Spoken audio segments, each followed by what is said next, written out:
Hello अस्सलाम वालेकुम। हाँ क्या हाल है?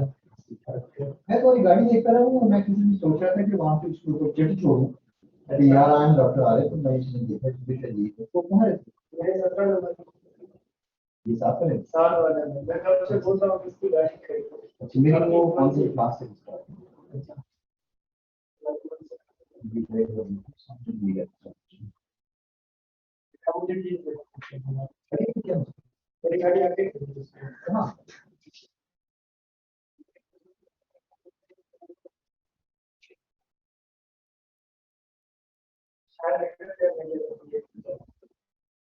यहाँ अच्छा यहाँ नहीं जा रहा अच्छा यहाँ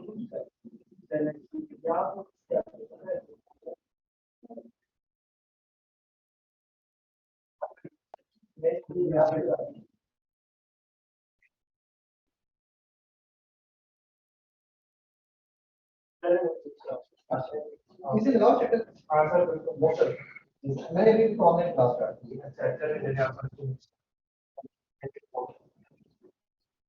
इनकी तो वो है वाइट है ना मैदान वहाँ वाइट मैदान तो नहीं करी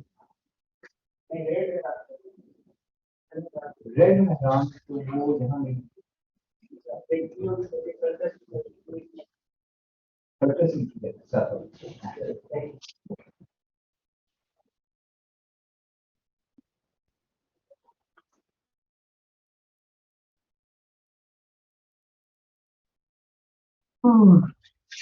उधर आपकी क्लास शुरू की और साथ ही जो है वो I was wearing a red T shirt, साथ ही बेल हो गई बाहर।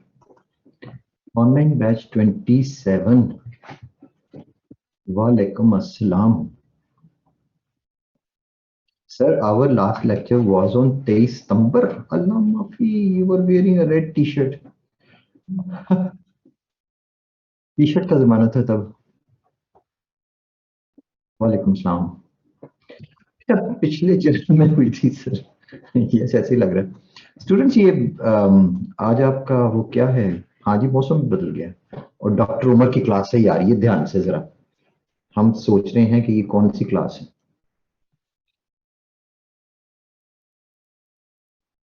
अच्छा, लास्ट लेक्चर में इंट्रो पढ़ा था sir, introduction. And what about the crunch paragraph?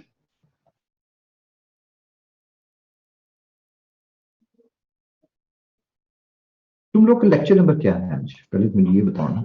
Islamabad 27।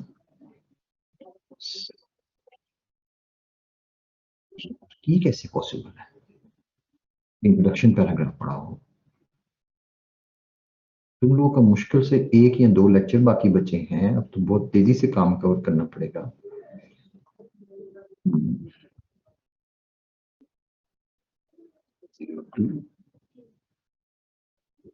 0204 को। तो आज आपका छठा लेक्चर है। कितना नंबर लेक्चर है आपका? 6 अब हुआ है और ये 7वां लेक्चर है।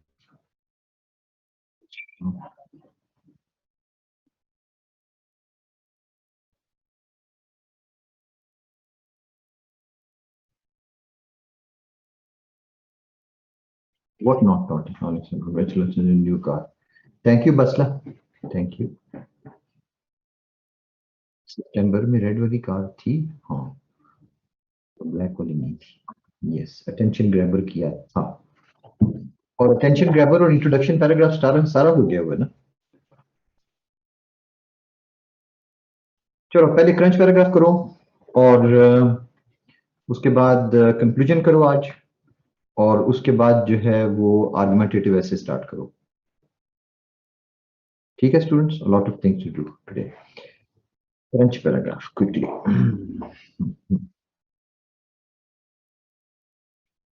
तुम लोगों का ये सेकंड लास्ट लेक्चर होगा, next lecture will be the last one. Okay.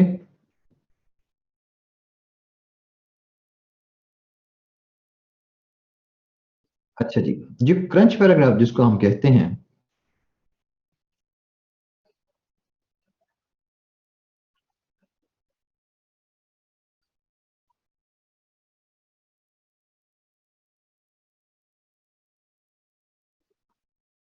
Zainab ये जो है ये नहीं चल रहा ना, ये लोग लेक्चर वाइज इनका जरा थोड़ा सा आगे पीछे था। वो ऑनलाइन बैच 27 का तुमने अटेंशन ग्रैबर कर लिया हुआ है कि नहीं? Attention grabber and conclusion Zainab.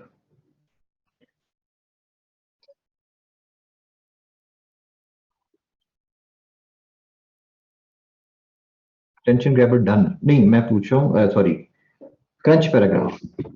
Zainab Zia, can you tell me?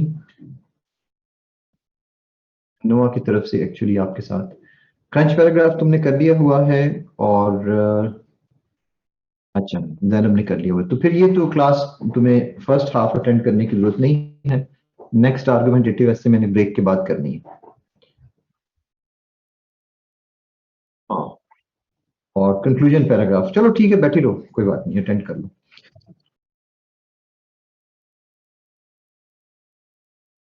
Okay students, crunch paragraph को हम ओवरव्यू पैराग्राफ भी कहते हैं, और या ओवरव्यू पैराग्राफ को हम क्रंच पैराग्राफ भी कहते हैं। All right students, can I have your attention please? Let's start.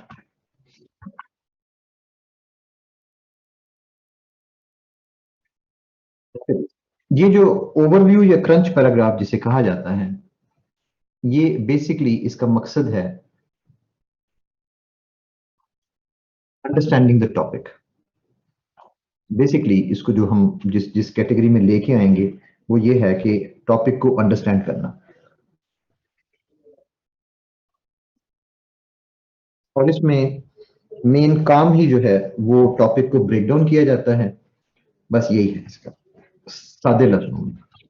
अच्छा, एक चीज जरा समझ लें कि इसको रेड में इसलिए मैंने लिखा हुआ है कि आप अपनी आउटलाइन में ओवरव्यू का वर्ड या क्रंच पैराग्राफ का वर्ड जो है या पैराग्राफ का वर्ड ये यूज नहीं करेंगे।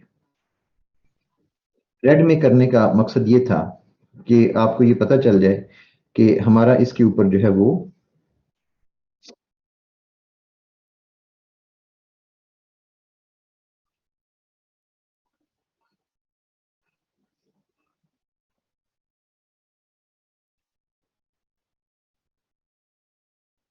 ये वर्ड्स नहीं लिखने, और इसकी जगह नोट कर लें जरा, प्रॉपर हेडिंग लिखनी होती है क्रंच पैराग्राफ की।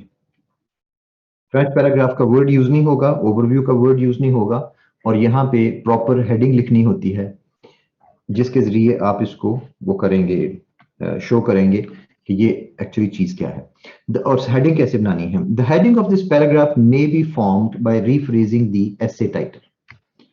आपका जो टॉपिक है एसे का, जो टाइटल, जो एसे टॉपिक जो दिया गया है, उसी को रीफ्रेज करें तो ये इसकी हेडिंग जो है वो बन जाती है। पहली चीज तो हम जरा इसको सीख लें, और इसको सीखने के लिए मैं आपको दिखाऊंगा वही एक इंट्रोडक्शन पैराग्राफ जो हमने लास्ट टाइम भी पढ़ा था, world trade and its role in uplifting developing economies. और इसके साथ जो लिखा हुआ है, अब ये टॉपिक दीजिएगा, world trade and its role in uplifting developing economies, ये हमारा टाइटल है ऐसे का। इसी को हमने रीफ्रेज करके ये जो लिखा है नंबर 2, ये हमारी क्रंच पैराग्राफ की हेडिंग है, correlation between world trade and developing economies. ठीक है स्टूडेंट्स, यानी पहले टॉपिक्स देख लें क्या है, world trade and its role in uplifting developing economies, उसी को हमने रीफ्रेज कर दिया है, क्योंकि इसका जो काम होता है, इसका क्रंच पैराग्राफ का, इसका काम होता है सिर्फ और सिर्फ जो आपका टाइटल है, जो एसे का जो टॉपिक है, उसको ब्रेक डाउन करना, अंडरस्टैंडिंग द टॉपिक, और उसके अलावा कोई नहीं। और इसका स्ट्रक्चर कोई नहीं होता। ये 100 to 120 वर्ड्स का पैराग्राफ है, इसका स्ट्रक्चर कोई नहीं है। सिर्फ इसमें हमने ये बताना है एग्जामिनर को कि हमें क्या समझ आई है टॉपिक की, और बस। तो ये चनाची इसकी हेडिंग इस तरीके से बनती है कि अगर आप सिर्फ उसको रिफ्रेश कर लें, जैसे यहाँ पे वर्ल्ड ट्रेड का भी जिक्र आ गया है और डेवलपिंग इकोनॉमीज का भी जिक्र आ गया है, और कोरिलेशन उन दोनों के दरमियान जो है वो क्या है। ठीक है जी, एक और आपको मैं दिखाता हूँ एक आर्गुमेंटेटिव ऐसे का,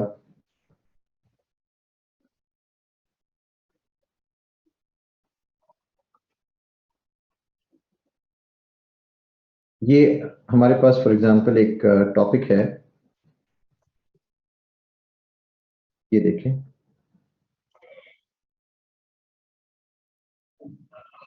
expanding information technology, a blessing और ए कर्स। ये क्या चीज है?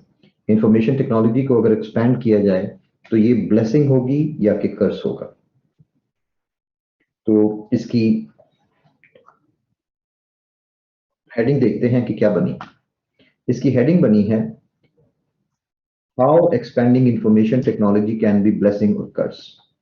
सो इस तरीके से आप अपना जो आपके पास ये है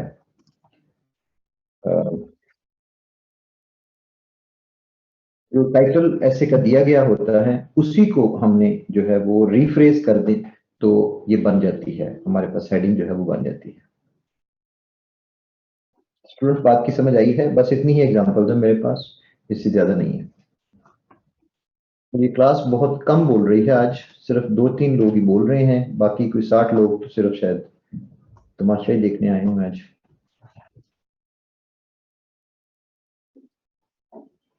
चुप करके बस बैठे रहना।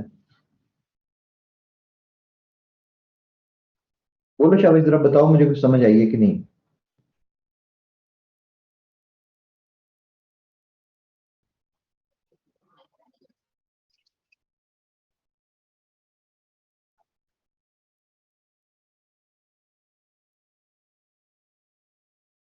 तो ये मैंने आपको सिखाया है सिर्फ और सिर्फ,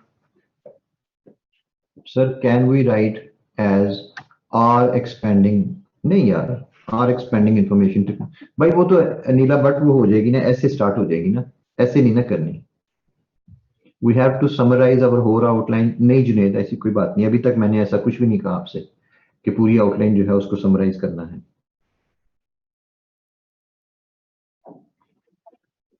इसका ऐसे के साथ ताल्लुक ही कोई नहीं है, अपने दिमाग में जरा इस चीज को क्लियर कर लें। Sir how shall we make crunch paragraph heading of the title, if gold rusts what shall iron do. इसकी हेडिंग बनेगी that how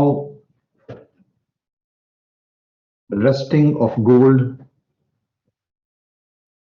can influence iron. अब अगर पूछा है तो उसको लिखो भी ना, समझो भी ना इसको। How rusting of gold can influence iron, या रस्टिंग ऑफ आयरन। क्यों मुबशर?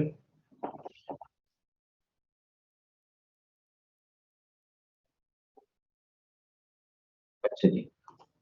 ये है, मैंने आपको तरीका बताया है, सिर्फ और सिर्फ ये जो मैं एक्सप्लेन कर रहा था आपको कि इसकी जो हेडिंग है वो कैसे बनती है। तो ये हेडिंग बनानी आपको सिखाई है। ये हेडिंग बनाने के लिए इसका टाइटल जो है उसी को रिफ्रेश कर दें तो आपकी हेडिंग बन जाती है, टाइटल को रिफ्रेश कर दें।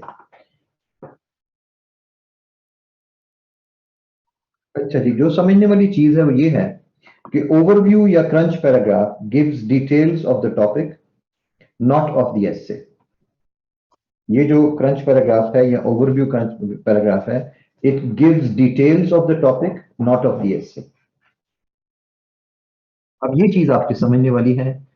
देखो स्टूडेंट्स, एक चीज मैं आपको जरा दिखाना चाहता हूं, एक और, आपको जरा इजी हो जाएगा काम।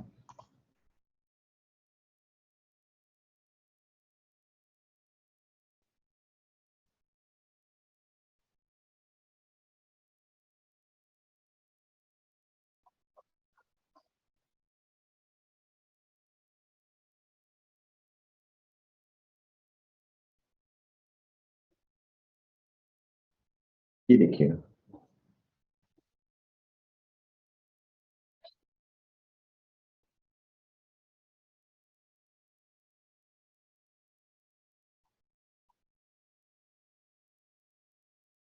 ये मैंने आपको पहले, ये जिस तरीके से हमने ऐसे के अंदर जो इंट्रोडक्शन का जो काम होता है, सॉरी पैराग्राफ के अंदर, पैराग्राफ के जो चीजें आपने सीखी हुई हैं वो किस तरह से ऐसे के ऊपर एप्लीकेबल है। आपने पैराग्राफ में जो टॉपिक सेंटेंस लिखना सीखा, वही बिल्कुल मेथड है ऐसे के अंदर इंट्रोडक्शन पैराग्राफ का।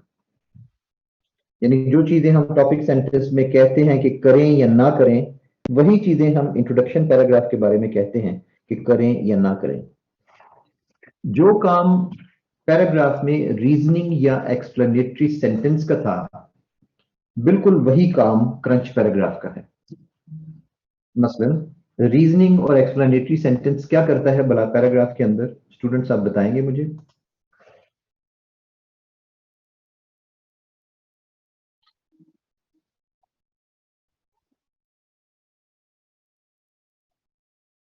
सेंटेंस नंबर 2 का क्या रोल है पैराग्राफ के अंदर?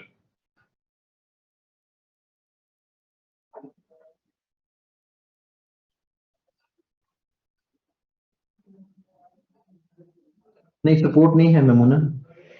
Explain the topic sentence, give extension to the meaning of introduction, unfold the topic. Topic sentence को इलेबोरेट करता है, रीजन देता है, टॉपिक को एक्सप्लेन करना, ठीक है। डिटेल्स ऑफ टॉपिक, बिल्कुल ठीक है। आपको समझ आ गई है कि रीजनिंग और एक्सप्लेनेशन सेंटेंस जिस तरह से जो काम ये करता है पैराग्राफ में, क्रंच पैराग्राफ वही काम करता है एसे के अंदर। यानी इसमें भी सर ये बताता है कि हमारा व्यू क्या होगा इन नेक्स्ट पैराग्राफ्स। नहीं जुनैद, तुम्हें समझ नहीं आई। रीजनिंग और एक्सप्लेनेटरी सेंटेंस सिर्फ ये बताता है कि टॉपिक सेंटेंस में जो कुछ कहा गया है वो क्यों किया गया, कहा गया है, और उसकी रीजन क्या है। यही है ना? इसी तरीके से क्रंच पैराग्राफ भी बताता है कि ये ऐसे का टॉपिक क्या है और क्यों है। स्टूडेंट जरा बात की समझ आ रही है?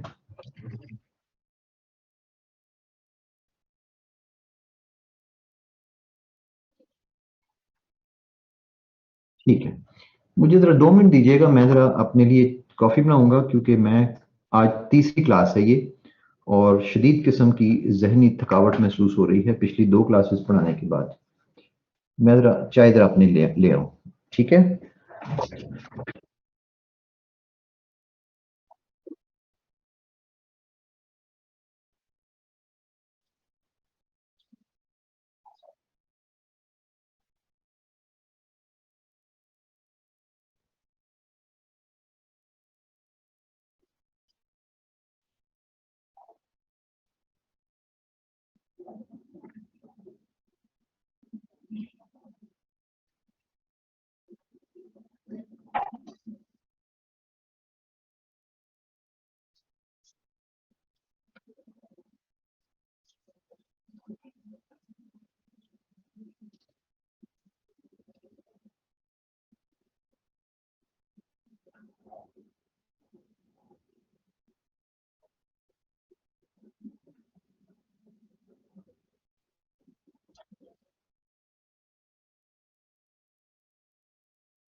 हाँ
मैं ले आई हूँ चाय।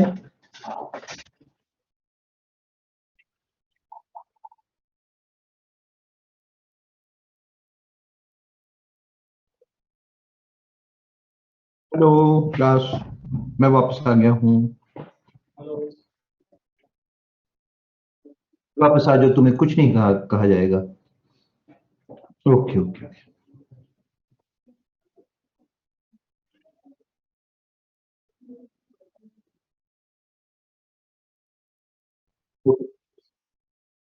सो इस ये जो सामने आपके इस वक्त मैंने किया हुआ है, ये जो ग्राफिक है, इससे आपको एक चीज समझ आ जाएगी कि एक्चुअली जो पैराग्राफ था वही बिल्कुल उन्हीं लाइंस के ऊपर, जैसे टॉपिक सेंटेंस था उसी तरह से इंट्रोडक्शन था, उन्हीं लाइंस के ऊपर बिल्कुल जैसे सेंटेंस नंबर 2 था उसी तरह से पैराग्राफ नंबर 2 है। और जिस तरह से कंक्लूडिंग सेंटेंस लिखा जाता है पैराग्राफ में, इसी तरह से एसे का कंक्लूजन जो है वो भी लिखा जाएगा। शुरू में आपको मैंने बताया था कि पैराग्राफ एक तरह से एक मिनी एसे होता है। तो यहां से आपको समझ आ रही है कि वाकई वो बिल्कुल एसे की तरह उसके अंदर सारी चीजें जो है वो पूरी की गई होती हैं।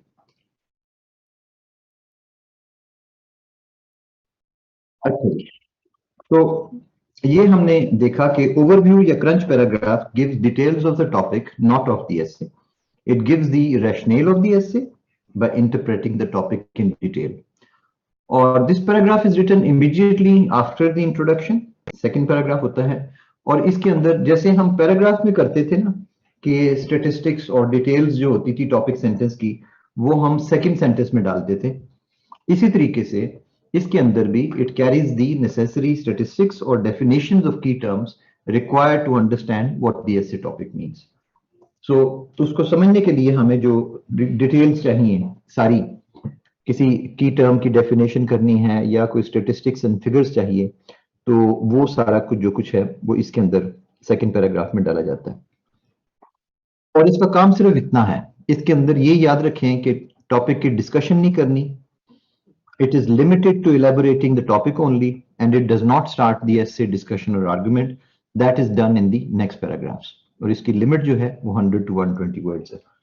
जैसे सेकंड सेंटेंस पैराग्राफ में आगे उसका मेन पॉइंट जो था वो नहीं देता, जो डिस्कशन है मेन वो स्टार्ट नहीं करता, उसी तरीके से यहाँ पे भी हमने सिर्फ और सिर्फ टॉपिक को वो करना है, ब्रेक डाउन करना है और कुछ भी नहीं। मसलन ये एक ऐसे का टॉपिक था वाटर क्राइसिस इन पाकिस्तान, तो अगर इस तरह की कोई ऐसे है तो हमें अब जाहिर है इसके अंदर वाटर क्राइसिस की डिटेल्स चाहिए। तो पहली बात तो ये कि देखें इसकी हेडिंग कैसे बनेगी इस पैराग्राफ की। उधर लिखा था वाटर क्राइसिस इन पाकिस्तान और उसके ऊपर सब हेडिंग कैसे बनी, the crisis situation of water in Pakistan. ठीक है ना, उसी को हमने रीफ्रेज करके तो जो टॉपिक जो, क्योंकि इसका काम ही इस पैराग्राफ का सिर्फ और सिर्फ टाइटल को अंडरस्टैंड करना है, तो इसलिए इसकी हेडिंग भी टाइटल के मुताबिक ही बनती है। क्राइसिस सिचुएशन अब क्या है पाकिस्तान में 2023 में, the crisis situation related to water is defined by a UNDP report.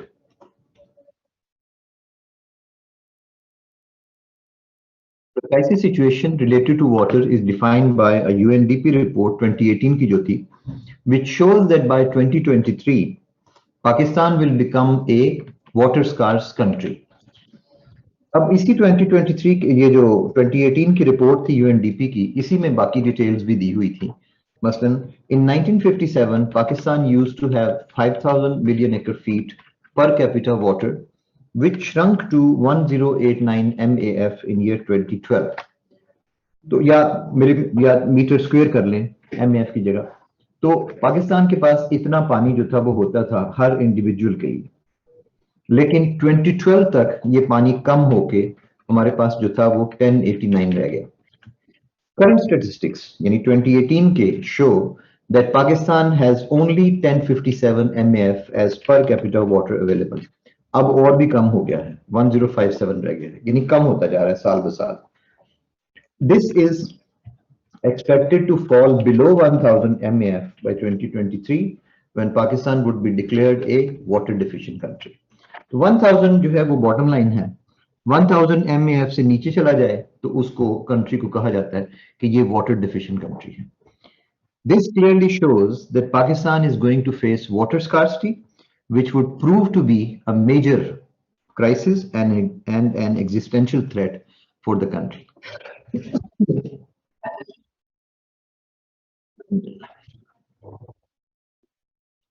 So अब यहाँ पे स्टूडेंट्स अगर हम देखें इस पूरे पैराग्राफ में, तो यहाँ पे ऐसे की डिस्कशन कोई भी नहीं की गई, सिर्फ और सिर्फ ये जो क्राइसिस सिचुएशन है वो एक्सप्लेन की गई है कि ये है क्या बेसिकली।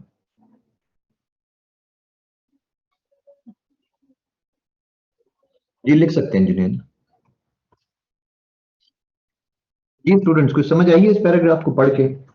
आप जरा स्टेटिस्टिक्स से घबरा रहे हैं जरा थोड़ा सा, ये सारे स्टेटिस्टिक्स इसी रिपोर्ट के अंदर जो है वो दिए हुए हैं।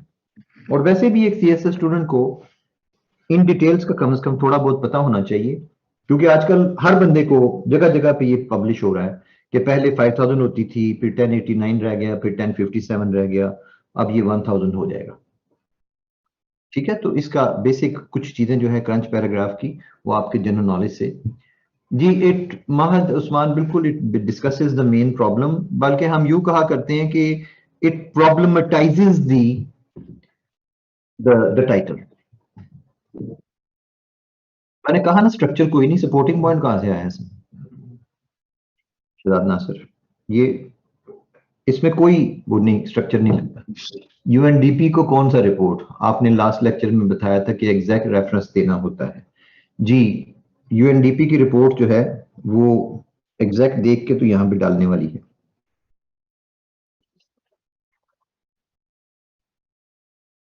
अगर तो फातिमा आपका टाइटल ऐसा है कि उसके अंदर कोई रियल एग्जांपल चाहिए तो डाल लें, लेकिन ये ख्याल रखिएगा कि कहीं ऐसा तो नहीं कि आपको पैराग्राफ के लिए कोई एग्जांपल चाहिए थी और आप यहां पे लगाने की कोशिश कर रही हैं। यहां देखिए ना, मैंने जो पैराग्राफ आपको दिखाया है, ये सारी बातें अब ऐसे के अंदर तो डिस्कस नहीं होंगी। ऐसे के अंदर तो आपका यही आएगा ना, causes of the water crisis और कॉजेज, इफेक्ट्स और रेमेडीज, ये चीजें आएंगी ना। ये कुछ तो नहीं आएगा कि ऐसे के कि इसके जो वाटर क्राइसिस की जो एग्जैक्ट सिचुएशन जो है वो क्या है। क्योंकि बाद लोग ये समझते हैं कि ये चीजें यहां पे दे दी तो सर हम ऐसे में क्या लिखेंगे। भाई ऐसे में तो वो उसका नहीं ना कोई, sir are quotation an acceptable means to elicit the topic as well. बरीरा, कोटेशंस तो उल्टा इसको ज्यादा पेचीदा बना देंगी एलेबोरेट करने के बजाय टॉपिक को। अगर आप महसूस करती हैं कि यहाँ पे कोई कोटेशन लग सकती है तो लगा लें, कोई बात नहीं।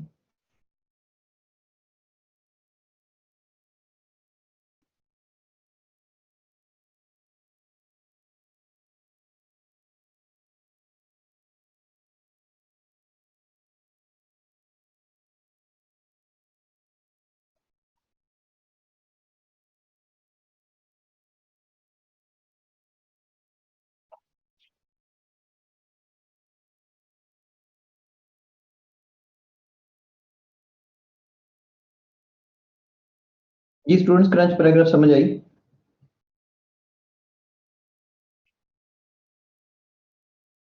जरा बताइएगा। What is the difference between an introductory paragraph and crunch paragraph in an essay? Ahmad Umar, ये जो ये डिटेल्स हैं आप इंट्रोडक्टरी पैराग्राफ में लिख सकते हैं। आपने शायद इंट्रोडक्शन वाला पैराग्राफ नहीं ना अटेंड, लेक्चर अटेंड नहीं किया। किया था? क्यों स्टूडेंट्स, ये क्रंच पैराग्राफ और इंट्रोडक्शन पैराग्राफ सेम है? बिल्कुल क्लियरली अलग अलग चीजें हैं ना।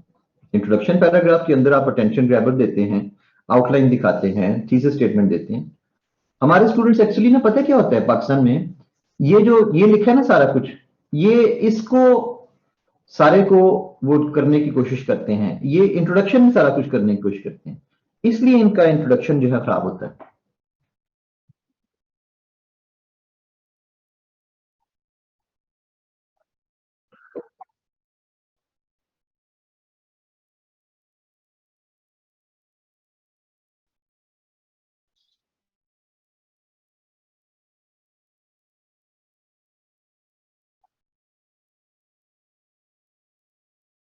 एक और टॉपिक सेंटेंस में आपको ये जो है क्रंच पैराग्राफ दिखाना चाहूंगा। आर्गुमेंटेटिव ऐसे का है, एक्सपैंडिंग इंफॉर्मेशन टेक्नोलॉजी, ब्लेसिंग और कर्स, जिसकी मैंने आपको पहले दिखाई भी है सब हेडिंग के, हेडिंग के इस दोनों को मिला के, मतलब इसमें आर्गुमेंटेटिव ऐसे में ये जो सेकंड पैराग्राफ है, ये दोनों साइड्स बयान करेगा, टॉपिक समझाएगा कि टॉपिक क्या है। अभी इसने ऐसे स्टार्ट नहीं की, कोई एक साइड बयान नहीं करनी इसने। मसलन expanding information technology a blessing और कर्स, तो उसके अंदर आ गया है कि how information technology can be a blessing और हाउ इट कैन बी ए कर्स, यानी दोनों चीजों को यहां पे डिस्क्राइब करना है। तो the expansion of information technology has registered both positive as well as negative impacts on the modern world. दोनों चीजें बयान करनी है, पर मॉडर्न वर्ल्ड में दोनों चीजें हुई है, impacts on the modern world.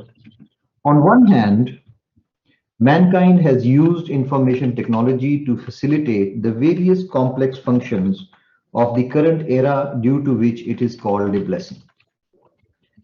एक तरफ तो mankind has used information technology, यानी एक तरफ इसका बहुत ज्यादा फायदा उठाया है दुनिया ने, जिस वजह से हम इसको ब्लेसिंग कहते हैं। For instance, there are 4.66 billion internet users in the world today. दुनिया में ये हमारे पास फिगर है 4.66 billion internet users in the world today. The total number of internet users around the world grew by 321 million in the past 12 months. More than 875,000 new users each day.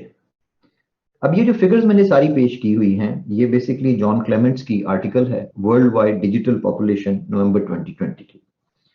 Student जरा ख्याल रखिएगा कि ये नवंबर 2020 का है।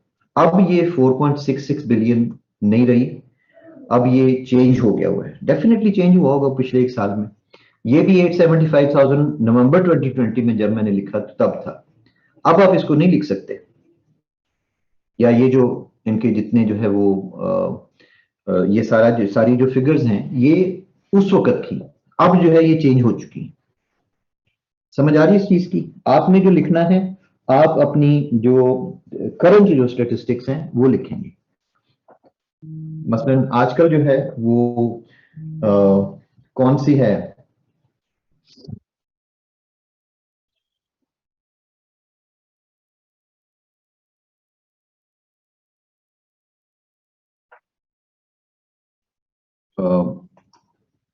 यही जो ये जो सारी जो फिगर्स हैं आपने अपडेटेड, आपने नवंबर 2021 के मुताबिक लगानी है। तो ये वाली फिगर्स यूज करने की कोशिश ना कीजिएगा। So these high numbers show,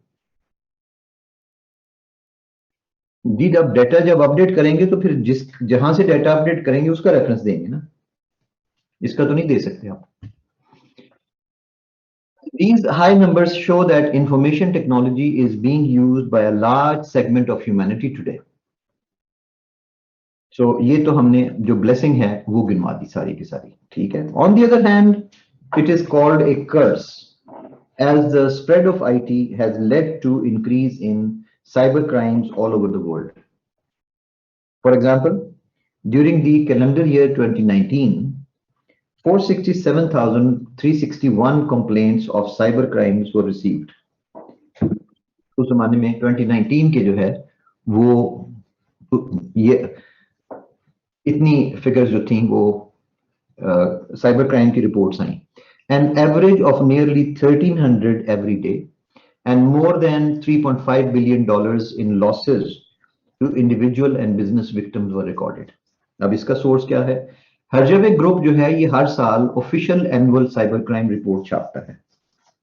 तो आप इसको अगर दोबारा देखेंगे, अभी देखेंगे official annual cyber crime report 2020 की अब ढूंढेंगे तो वो मिल जाएगी, और उसके अंदर ये वाली फिगर्स जो हैं ये चेंज हो गई होगी। So this depicts the curse aspect of expanding information. यानी इतने वो ब्लेसिंग जो है वो इतने लोग वो रोजाना इंटरनेट को ज्वाइन कर रहे हैं, तो ये ब्लेसिंग की वजह से है। और कर्स इस तरह से है कि रोजाना इतने ज्यादा क्राइम्स जो हैं ये वो भी इसके ऊपर रिपोर्ट किए जा रहे हैं। जुनेद सर, 1-2 साल बैक का डाटा वैलिड नहीं हो सकता in some cases that it is somehow considered in current affairs. नहीं, ये जो इस तरह की जो चीजें हैं ना ये बिल्कुल लेटेस्ट होनी चाहिए, क्योंकि ये अब पिछले साल का जी, चूंकि टीचर ने, मैंने देखा है बाद लोगों ने, मैंने लिखा हुआ लोगों ने भी लिखा हुआ, मैं जब चेकिंग के लिए बैठा हूं तो वो देखा, जबकि आप इसके बड़े आराम से स्टेटिस्टिक्स मिल जाते हैं। मैं ये टेलीग्राम के आपका जो ग्रुप है ऐसे रिसोर्स सेंटर, उसके अंदर ये मैंने इसका लिंक भी इसीलिए डाल दिया था। ये देखें, ये ऐसे रिसोर्स सेंटर, तो इसके अंदर पिछले दिनों एक लिंक जो था वो हमने डाला था, world internet users statistics and 2021 world population stats. तो इसको क्लिक करें, इसमें आप जाएं इस वेबसाइट पे, तो you will get all the,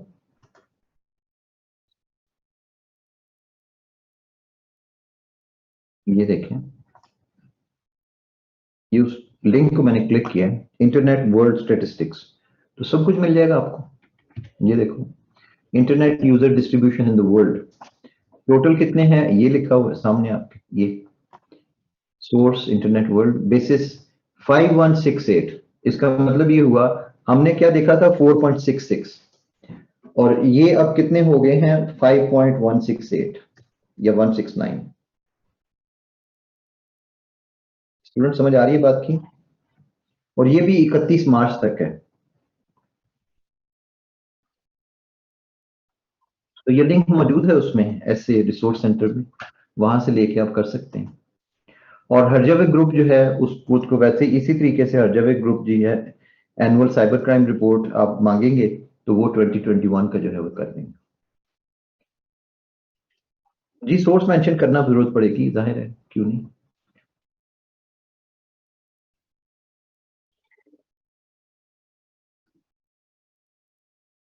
नहीं, ये वाली चीज करंट अफेयर नहीं मानी जा सकती कि जी पुराना मैंने 2020 के लिखे हुए हैं, 2019 के, तो आप भी वही लिख दें कि नहीं, ये अभी तक वैलिड है। नहीं, ऐसी चीजें लेटेस्ट ही अच्छी लगती हैं।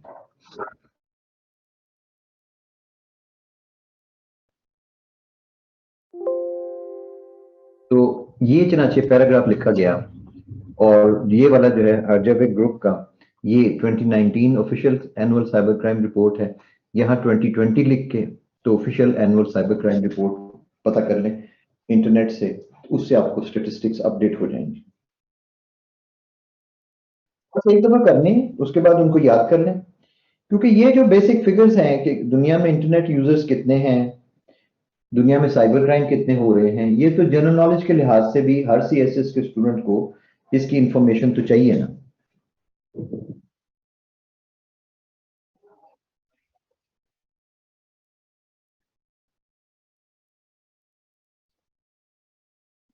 हाँ जी, बस ये मैंने एग्जांपल्स आपको दो दे दी हैं क्रंच पैराग्राफ की। अब जरा मुझे बताएं क्या समझ आई क्या नहीं आई।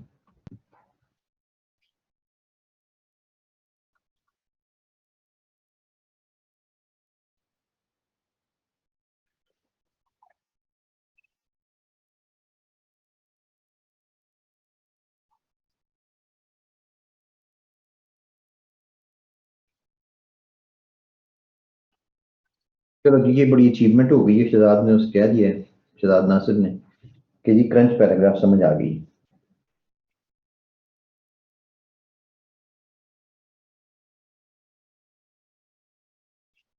अब देख लो, ये वाली फिगर्स जो हैं, ये ऐसे में कहीं भी इस्तेमाल नहीं थी होनी, क्योंकि ऐसे के अंदर तो आपने ब्लेसिंग या कर्स कोई सी एक साइड लाई के तो अपने वो दिखते रहने थे ना पॉइंट्स।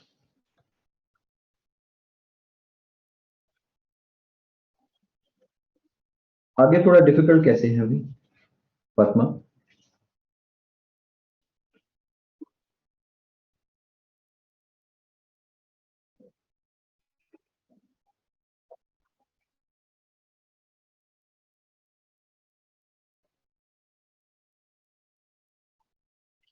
ये जो है ना, बेसिकली कितने दुनिया में इंटरनेट के यूजर्स हैं, आप हैरान हो रहे हैं इसमें। क्रंच पैराग्राफ्स जो है ना स्टूडेंट्स, मेरी एडवाइस ये है कि आप इसमें थोड़ा सा डर गए हैं कि जी इतने स्टेटिस्टिक्स जो है वो इसके अंदर डालने हैं, ये है वो है, इस तरह की चीज नहीं है। ये स्टेटिस्टिक्स आपको वैसे भी जनरल नॉलेज के लिहाज से सीएसएस के स्टूडेंट को आते होने चाहिए। मैं आपको उसकी एक मिसाल दे देता हूँ। करना आपने क्या है, ये जो 15 ब्रॉड एरियाज आपको दिए थे ऐसे राइटिंग के, याद है? Economy, agriculture, trade, monetary organisations, economy, ये जो 15 टॉपिक्स आपको दिए थे ना, जिसकी बेसिस पे आपने अपनी फैक्ट बुक जो है वो आप बना रहे हैं, इन 15 ब्रॉड एरियाज के क्रंच पैराग्राफ तैयार कर लो एक ही दफा, और इसके स्टेटिस्टिक्स याद कर लो। आपका सेकंड पैराग्राफ जो है मसलन इंडस्ट्री के ऊपर आ गया है क्रंच पैराग्राफ, इनकम टैक्स के ऊपर आ गया है, तो आपके पास पहले से इन चीजों की तैयारी जो है मौजूद होनी चाहिए। इन सब टॉपिक्स के ऊपर एक एक क्रंच पैराग्राफ पूरा पूरा लिख लें, 15 जो है, सर्च करके रिसर्च करो, और इसको जो है वो इसकी इकोनॉमी के ऊपर फॉर एग्जांपल, वो इंटरफेथ क्लैशेस जो हैं उनके ऊपर, हर एक का ये वाला क्रंच पैराग्राफ जो है वो, क्योंकि ये तो कॉमन होता है ना, ये तो चीजें कॉमन है ना, पॉलिटिक्स का हो गया, डेमोक्रेसी का हो गया, ये सब चीजें चूंकि कॉलम है, कॉमन है, एनवायरनमेंट जो हो गया, ये सारी चीजें कॉमन है, तो इनके पैराग्राफ्स जो है वो तैयार कर लें। लास्ट टाइम हमने अटेंशन ग्रैबर लिखना लिखा सीखा था, वो क्या अब उसको भी 1.5 महीना हो गया, कि अटेंशन ग्रैबर का भी यही तरीका था कि आप अपने इन 15 ब्रॉड एरियाज के अटेंशन ग्रैबर तैयार कर लें पहले से। मसलन एजुकेशन का है, एग्रीकल्चर का है, इनके अटेंशन ग्रैबर पहले से तैयार कर लें and keep them with you, और जुबानी बेशक याद हो जाए। उसका फायदा ये है कि इनमें से ऐसे तो आनी है लाजमी, और जब ऐसे आनी है तो टॉपिक को थोड़ा बहुत इसके साथ रिलेट करके, ये नहीं कि आपने टॉपिक को छोड़ देना है और अपनी मर्जी का जो लिखा हुआ है टेंशन या क्रंच पैराग्राफ वो इसी तरीके से टेंशन ग्रैबर जो है चलाना है। नहीं, जैसे टॉपिक है उसके मुताबिक उसको मॉडिफाई करें, लेकिन कम से कम आपके पास कुछ तो बुनियादी चीजें होंगी ना लिखने के लिए। इसलिए 15 ब्रॉड एरियाज के क्रंच पैराग्राफ तैयार कर लें और 15 ब्रॉड एरियाज के आप जो अटेंशन ग्रैबर्स हैं वो भी तैयार कर लें।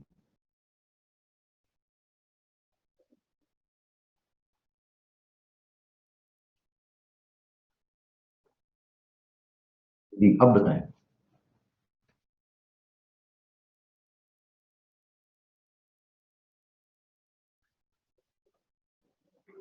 ये है आपका क्रंच पैराग्राफ।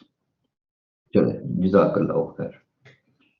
थोड़ी सी जरा हमें ब्रेक करनी पड़ेगी क्योंकि अभी कंक्लूजन पैराग्राफ पढ़ना है, तो I am feeling very very tired now, क्योंकि ये तीसरी क्लास है मुसलसल मेरी सुबह से ना, तो उस वजह से मुझे जरा 2 दफा रेस्ट करना पड़ेगा और उस तरीके से अपना आज का काम पूरा हो गया।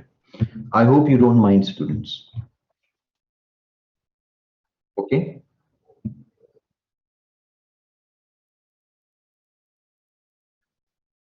हम अभी कर लेते हैं जरा थोड़ा 15 मिनट्स की ब्रेक, और वापस आके तो फिर हम कंक्लूजन स्टार्ट करते हैं।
सो क्रंच पैराग्राफ में आपने देखा है कि, अब जरा इस चीज को दोबारा अंडरस्टैंड कर लो कि क्रंच पैराग्राफ सिर्फ और सिर्फ टॉपिक को ब्रेक डाउन कर रहा है, और एसए की जो डिस्कशन है, जिस तरह से आपने आपका आपने पैराग्राफ देखा था कि पैराग्राफ के अंदर भी सेंटेंस नंबर 2 जो था वो उसको सिर्फ और सिर्फ एक्सप्लेन करता था जो टॉपिक सेंटेंस है, और वो पैराग्राफ को आगे नहीं था चलाता।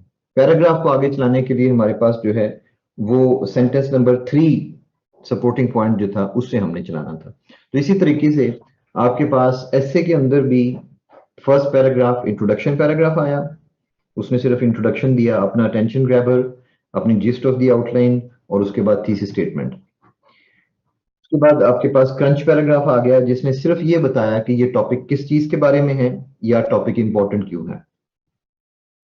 और इसी तरीके से आपका पैराग्राफ नंबर 3 से मेन ऐसे स्टार्ट होगी, जिस तरह हमारा पैराग्राफ के अंदर सेंटेंस नंबर 3 में पैराग्राफ की मेन जो पॉइंट था वो दिया जाता था।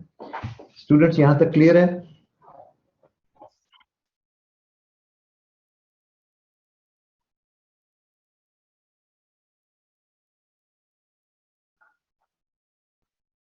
ठीक है,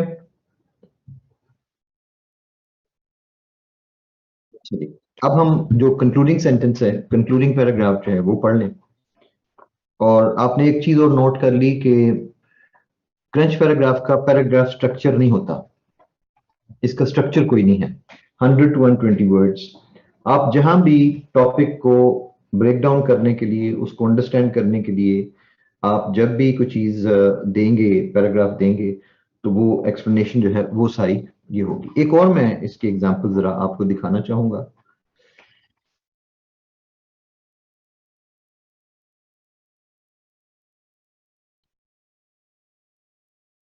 ओवरव्यू पैराग्राफ की जो है,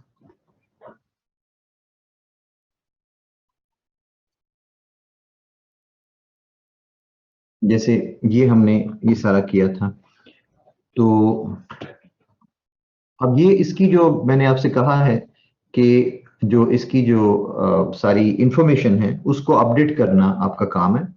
और अपडेट करने के लिए जो मैंने अभी आपको दिखाया है वो वाला इंफॉर्मेशन, मैं वो भी जरा दोबारा आपके साथ शेयर कर लेता हूँ।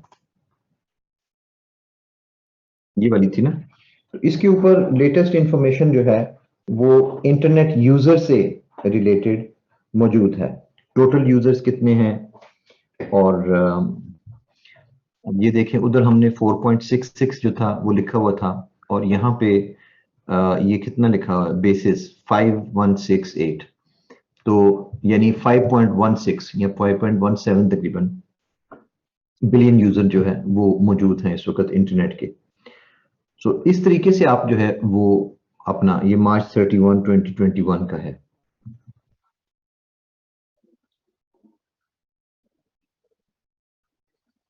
ठीक है, इसका लिंक मैं आपका जो ग्रुप है, आपका ग्रुप वाला कहाँ पे है, मुझे आप मैसेज भेजेंगे एक अपना इंटरनेट उसके ऊपर है, टेलीग्राम के ऊपर है,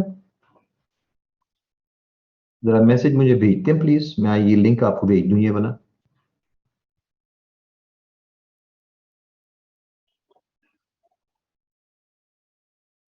27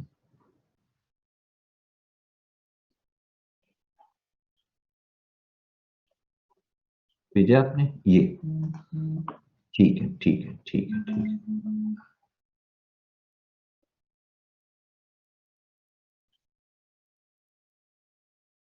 वर्ल्ड इंटरनेट यूजर स्टेटिस्टिक्स इन 2021, वर्ल्ड पॉपुलेशन स्टेटिस्टिक्स, ये मैं यहां से ये सारा जो था वो डिटेल्स ले रहा था।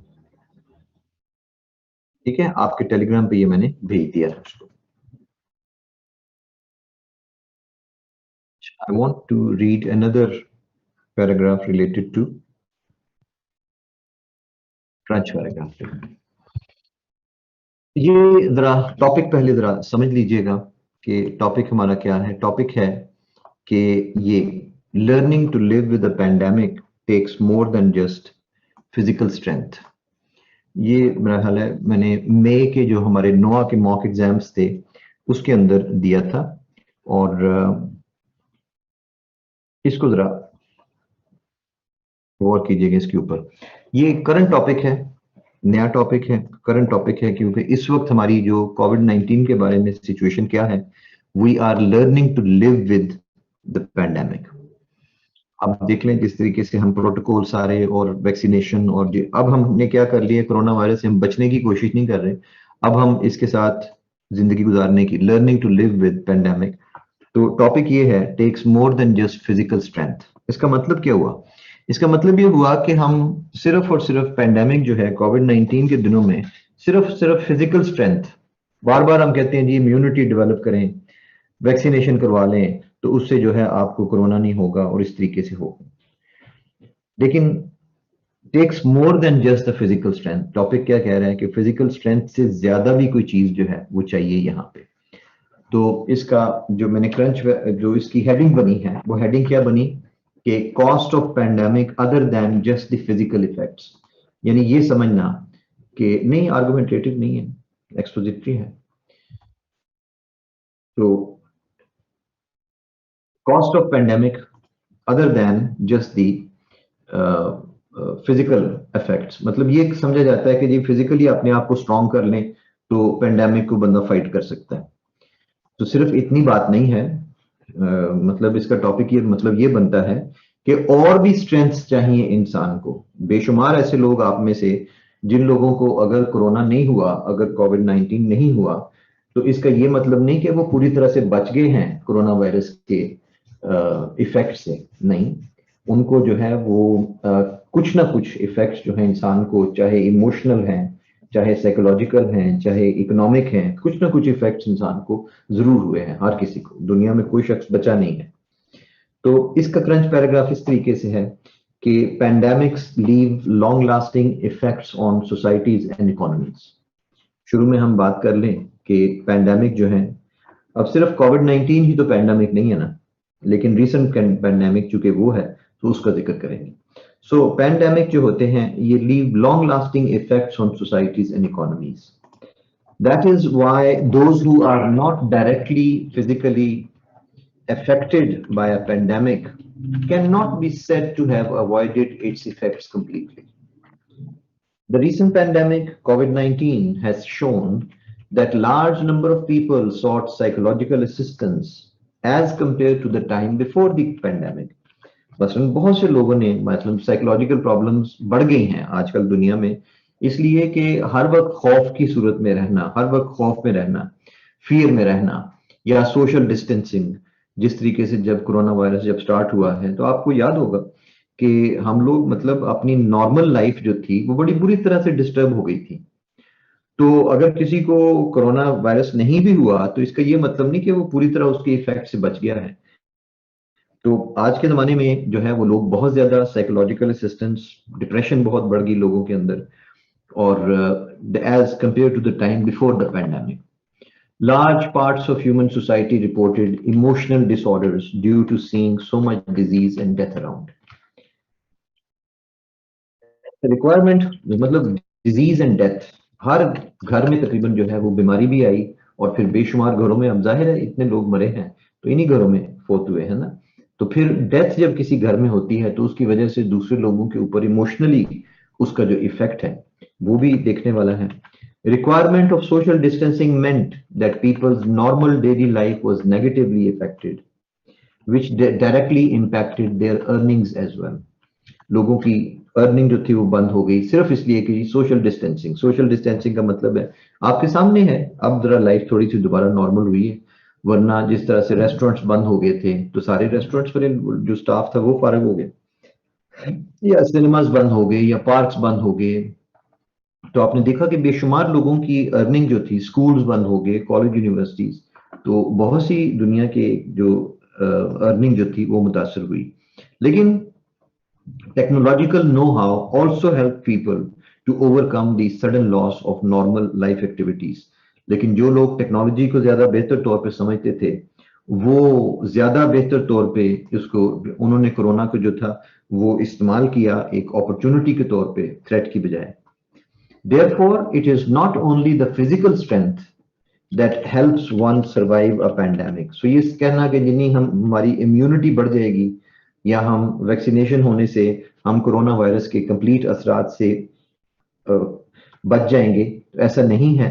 But one also has to bear the psychological, emotional, economic and social costs.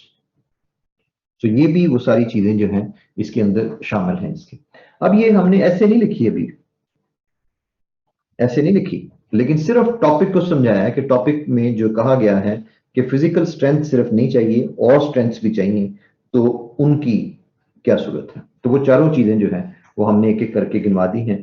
Psychological strength की भी जरूरत थी, इमोशनल भी हुआ, इकोनॉमिक भी हुआ, और सोशल कॉस्ट जो है ये भी इंसानियत को बर्दाश्त करनी पड़ी कोविड-19 की वजह से। जी स्टूडेंट्स, अब मुझे जरा बताइएगा।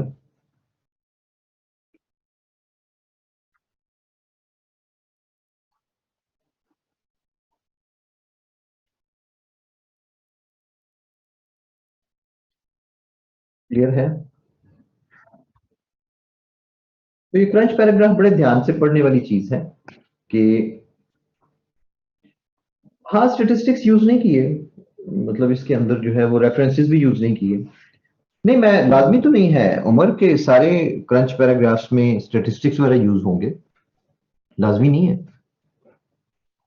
अब क्रंच पैराग्राफ बगैर स्टेटिस्टिक्स के भी हो सकता है, जैसे यहाँ पे हमने उसको अंडरस्टैंड किया है। ये इसी तरीके से हमें इसका उनेजा मैं आमतौर पे मिसाल ऐसे दिया करता हूँ कि आप अपना ये जो टॉपिक है एसे का, किसी दूसरे बंदे को जरा समझाने की कोशिश करो। मुरसलीन, ऐसा बंदा जिसका सीएसएस से ताल्लुक नहीं है, जरा कोई भी टॉपिक जो है आप उसको जरा समझाने की कोशिश करो कि टॉपिक क्या है। समझ आती है ना? आप जब उसको एक्सप्लेन करेंगे ना कि ये टॉपिक क्या है, तो जो कुछ आप कहेंगे interpretation of the topic, yes Siddharth, जो आप इंटरप्रिटेशन करेंगे वही एक्चुअली क्रंच पैराग्राफ, बस उससे ज्यादा कुछ भी नहीं। ना इसको ज्यादा कॉम्प्लिकेटेड करना है और ना इसको ज्यादा जो है वो करने की कोशिश करनी है कोई बड़ी कॉम्प्लिकेटेड चीजें को नेक्स्ट बॉडी पैराग्राफ से कैसे कनेक्ट करेंगे। मेमूना, और नेक्स्ट अपने आप ही स्टार्ट हो जाता है। नेक्स्ट जो है मसलन कॉस्ट ऑफ पैंडेमिक है, या इसकी मिसाल देखो ना वाटर क्राइसिस वाले की। ये देखो, ये वाला जो पैराग्राफ है, जब आप ये लिखते हैं वाटर क्राइसिस वाला, ये सब डिटेल बयान की, ये सेकंड पैराग्राफ है, तो थर्ड पैराग्राफ ऑटोमेटिकली स्टार्ट हो गया ना कि one of the main causes of this water crisis is, कौन सा दिस वाटर क्राइसिस, वही जो वाटर क्राइसिस यहां पे हमने बयान किया है। आगे कॉजेज है ना, तो आप ऑटोमेटिक इसके इससे तो बल्कि अगला टॉपिक, अगला पैराग्राफ बड़ी आसानी से शुरू होता है ऑटोमेटिकली। आपने वाटर क्राइसिस बयान किया है, आगे आपने फर्स्ट सेंटेंस जो है वो स्टार्ट कर दिया है, ऑटोमेटिकली कनेक्ट।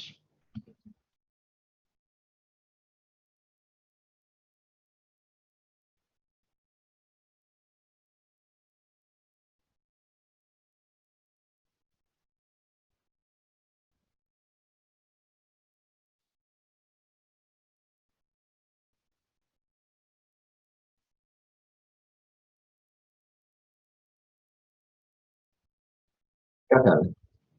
ऑटोमेटिक स्टार्ट हुआ ना अपने आप ही।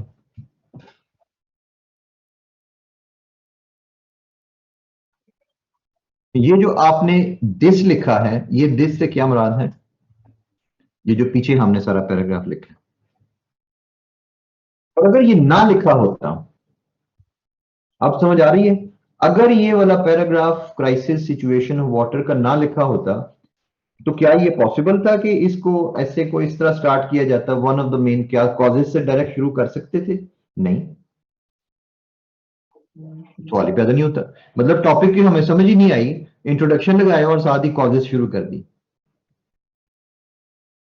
जी उनेजा, बड़ी सही बात की है तुमने। मेरी सारी जो टीचिंग है, ऐसे राइटिंग का सारा मेथड जो है वो बिल्कुल मैथमेटिकल फॉर्मूले जैसा है। जहां भी दरमियान में कुछ चीज मिस करेंगे, ऑटोमेटिकली आगे सारा जवाब गलत हो जाएगा।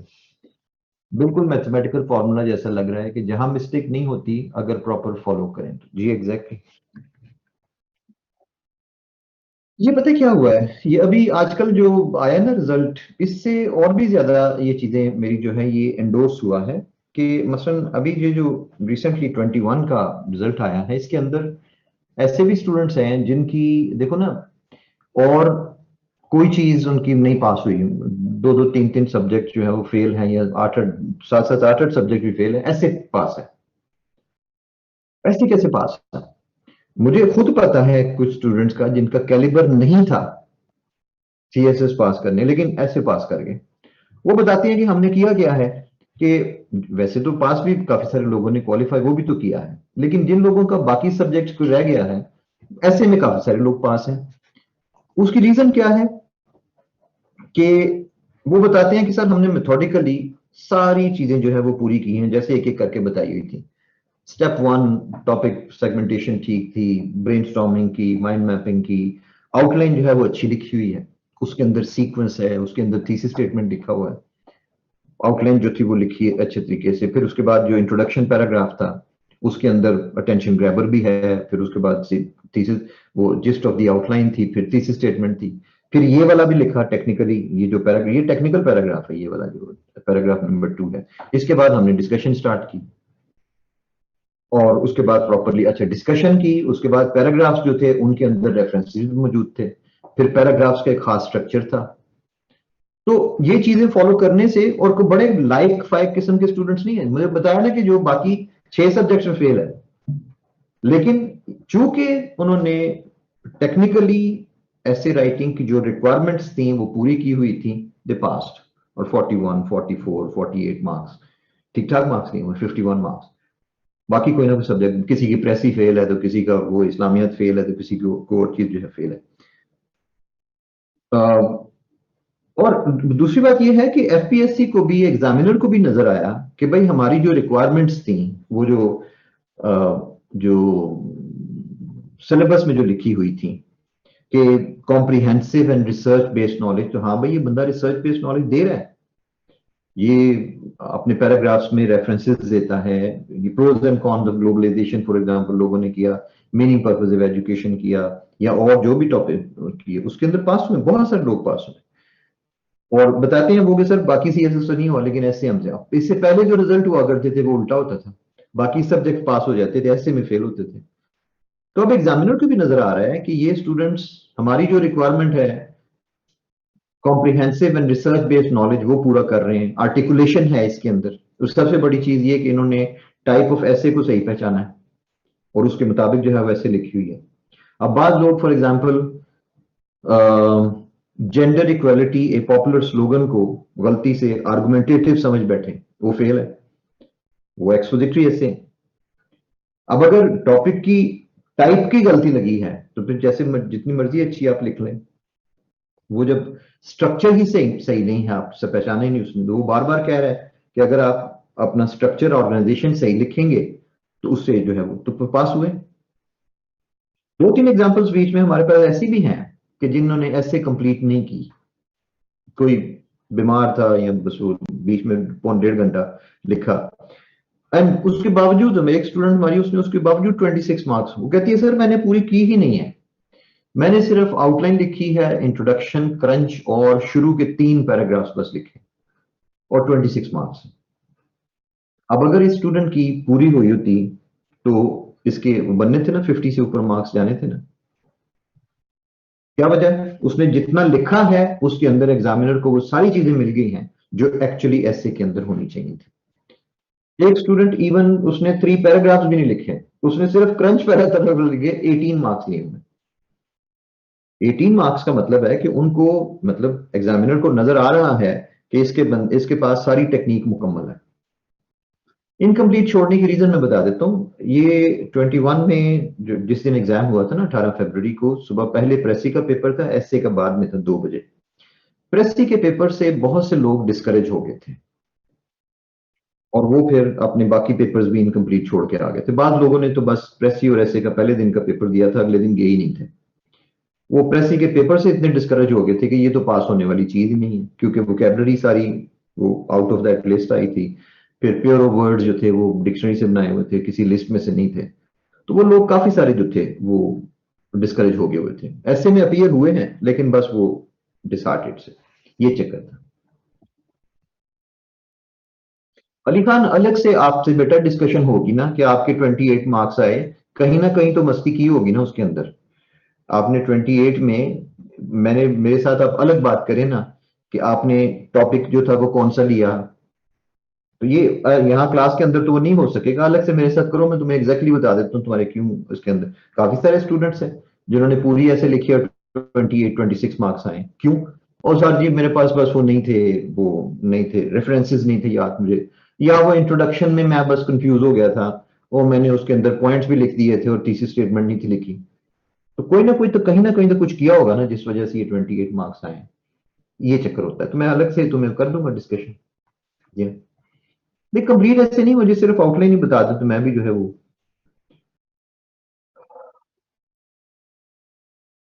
इस वक्त मैं एनालिसिस में तो जो है वो जाने के काबिल नहीं हूँ। अली खान ने अभी वो बतानी है, पूरी अपनी आउटलाइन बतानी है, फिर इसने जो टॉपिक था वो बताना है।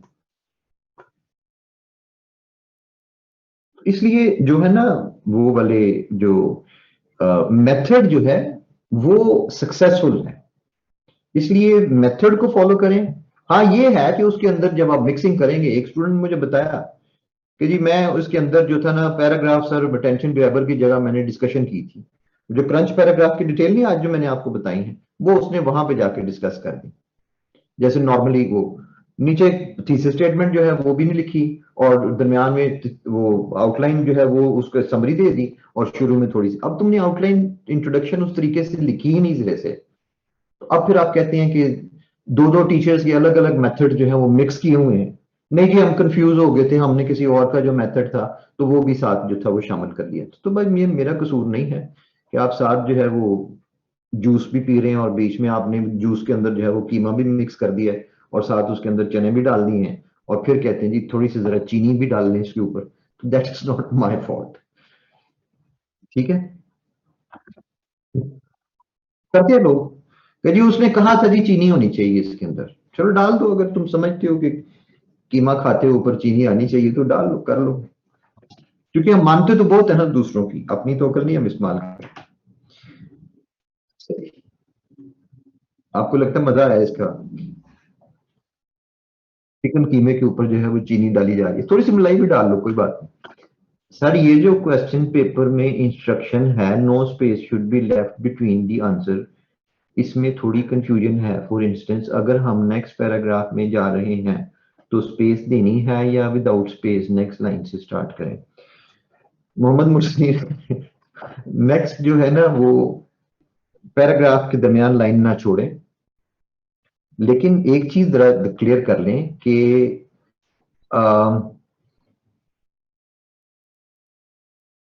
जो इसके अंदर जो आप पैराग्राफ जो लिख रहे हैं, अक्सर स्टूडेंट्स पैराग्राफ लिखते हैं ब्लॉक फॉर्म में, लाइन से स्टार्ट करते हैं और उसका इंडेंट देना जरूरी है।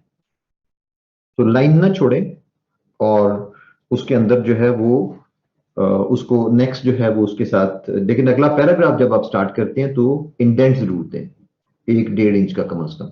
वो नहीं देते, पैराग्राफ ब्रेक नजर ही नहीं आती एग्जामिनर को। ये इश्यू चल रहा है आजकल। नहीं, वो पेट खराब को नहीं परवाह करते अली खान, वो कहते हैं नहीं उसने कहा है, सीएसपी है, उसने कहा था कीमे के ऊपर चीनी जरूर डाला करो, तो वो जरूर करेंगे। सीएसपी कुछ कह दे ना तो अवाम के लिए लाजमी हो जाता है। मैं कहा करता हूं कि सिर्फ आपको जायज नहीं है सीएसपी को सजदा करना, वरना तुम लोग सीएसपी वाले तुम वो भी करते तुम उनको। अच्छा जी सिर्फ सजदा रह गया, बाकी हम उनकी हर बात मानने को तैयार है, चाहे वो बेचारा तीसरी दफा पास हुआ है 40 नंबर लेके ऐसे में, लेकिन नहीं उसने जो कह दिया ना सर जी। अच्छा जी चलें, कंक्लूजन पैराग्राफ सीखें। आज मैं वो आर्गुमेंटेटिव नहीं शुरू कर सकूंगा, I don't have energy enough. जी students where are you? Sir will you teach us cohesion and coherence in paragraph along with argumentative essay? नहीं Shadab Nasir, cohesion and coherence जब हमने पैराग्राफ कनेक्टिंग मेथड्स किए थे तो उसके अंदर जो था वो हो गया था। और अब जो है वो ये आपको जो मैंने स्ट्रक्चर दिया था वो पुराना, जो पहले हम जिस तरीके से फरवरी टू अगस्त तक तकरीबन हम पढ़ाते हैं 8 या 9 लेक्चर्स के मुताबिक, तो वो वाला स्ट्रक्चर आपको दिया। आजकल मैं सिर्फ 7-7 लेक्चर्स कर रहा हूँ सारी क्लासेस के। तो कोहेरेंस मैं उसी तरीके से सिखा देता हूँ आपको उसके अंदर जो है पैराग्राफ कनेक्टिंग मेथड की। जी अली खान, अब रिक्वेस्ट बेटा ख्याल रखना कि मेरे पास टाइम जरा, हाँ बोलो।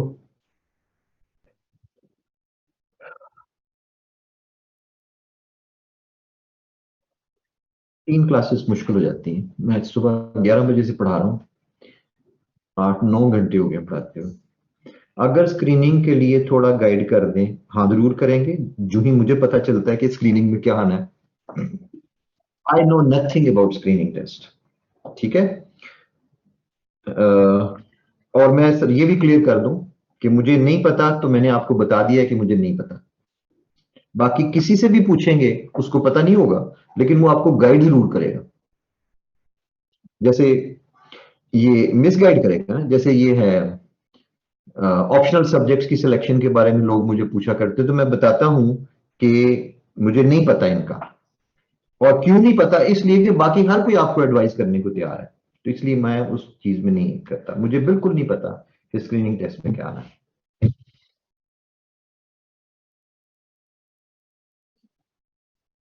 काश उर्दू ना होता। अभी एफपीएससी की तरफ से तो डिटेल्स नहीं ना आई। 200 मार्क्स का उसने कह दिया है आज की जी, 33%। लेकिन 200 मार्क्स की अब ब्रेकडाउन क्या है, मेरे 2-3 दिनों तक आ जाएगी उसकी डिटेल, डोंट वरी। अगर उन्होंने इतनी रिस्पॉन्सिबिलिटी दिखाई है कि बाकायदा स्क्रीनिंग टेस्ट के लिए उन्होंने प्रेस कॉन्फ्रेंस की है, तो फिर वो स्क्रीनिंग टेस्ट की भी डिटेल आ गई है। वो डेट्स आई है ना सिर्फ। अच्छा, उर्दू 20 मार्क्स की मेरे साथ जरा शेयर करोगे, किधर है ये? Advance public notice. हाँ तो बस ठीक है। Empty will be. ठहर यार, मैं जरा पढ़ लूँ इसको जरा। तुम्हें पता है मेरी जरा अंग्रेजी कमजोर है, तो मैं जरा पढ़ लूँ जरा इसको।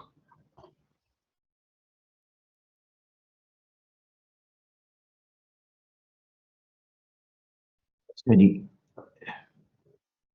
Basic preliminary test, MCQ based prelim, MPT कहलाएगा ये। Will be effective from 2022, mandatory calling test for appearing in main written. ये वही वो आ गया ना। ये देखो, मैं स्टूडेंट्स आपको बताऊं, ये उसकी आईएएस की लैंग्वेज है ये वाली, उसमें भी प्रीलिम्स कहलाते हैं, और इन ये मेंस कहलाएंगे अब। वो भी आईएएस में भी जो स्क्रीनिंग टेस्ट है वो प्रीलिम्स कहलाता है, यानी प्रिलिमिनरी टेस्ट। और ये जो है ये मेन रिटन टेस्ट, तो मेंस कहलाएंगे। ये बिल्कुल वही टर्मिनोलॉजी है सारी इंडिया वाली, आईएएस वाली। appearance will not be counted as a chance। अच्छा, जितनी दफा चाहे एमपीटी कर सकते हैं। 1 mark each, no negative marking, very good। 200 minutes, 3 घंटे का, सवा 3 घंटे का पेपर। qualifying threshold 33। आंसर की will be uploaded on FPSC website on same day after conclusion of exam। ठीक है। Allowed to take carbon copy of answer sheet। Will be knowledge based test, score of MBT will be well known for the same years, which overall marks determine final merit position, cut off date will determine the phase। 12-21, ठीक है। 500। Okay. Grammar usage, translation, translation English to Urdu की Urdu to English.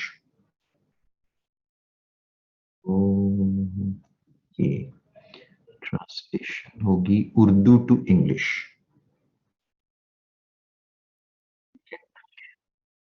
Vocabulary, grammar usage और comprehension. ठीक है। Okay students, जरा note कर लें ये क्या होगा इसके अंदर। मैं अभी बात कर देता हूँ आपके साथ इसके ऊपर, आज ही कर लेते हैं। Vocabulary means synonyms, antonyms।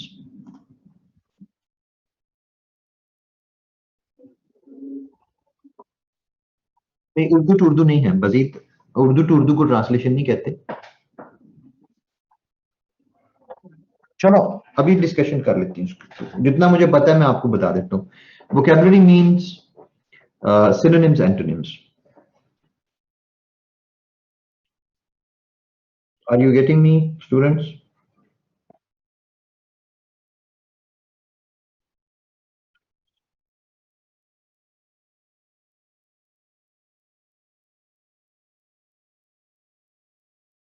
Fatima sir, इसमें अगर 2023 में अपीयर होने वाला 2020 में अटेम्प्ट दे तो चांस काउंट नहीं होगा।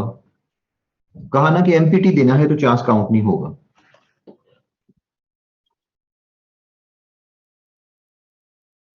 चलिए, तो ये चीज क्लियर हो गई कि ये सारा है सिनोनिम्स एंटोनिम्स पे बेस्ड। बाकी ग्रामर यूजेज, ग्रामर यूजेज मैं बाद में करता हूँ। कॉम्प्रिहेंशन पहले क्लियर कर ले। कॉम्प्रिहेंशन से मुराद है, यानी एक पैसेज आपको दिया जाएगा पढ़ने के लिए, और उसमें से क्वेश्चंस दिए जाएंगे जिनको आपने आंसर करना होगा। या इसके अंदर कॉम्प्रिहेंशन चूंकि एमसीक्यू बेस्ड है, मैं इसको आपको क्लियर कर दूं, आपने सवालों के जवाब नहीं देने। मैं आपको इसकी कॉम्प्रिहेंशन इस तरह से क्लियर करूंगा एक एग्जांपल देके। Let me. सही है, तब मुझे सवाल ना ना पूछो फैजान। अब मैं अगर बता रहा हूं ना तो अब मुझे फिर सवाल ना दो यार। अब ये सैट बेस्ड होगा या किसकी बेस पे होगा? Let me show you.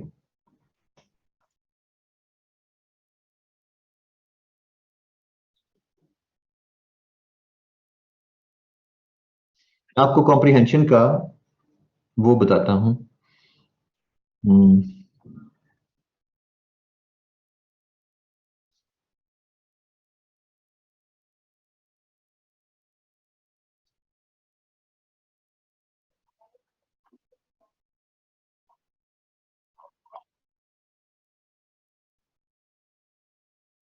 Example है इसकी, मैं क्योंकि आईएएस की वो करता हूँ ना, तैयारी कराता हूँ ना इसकी।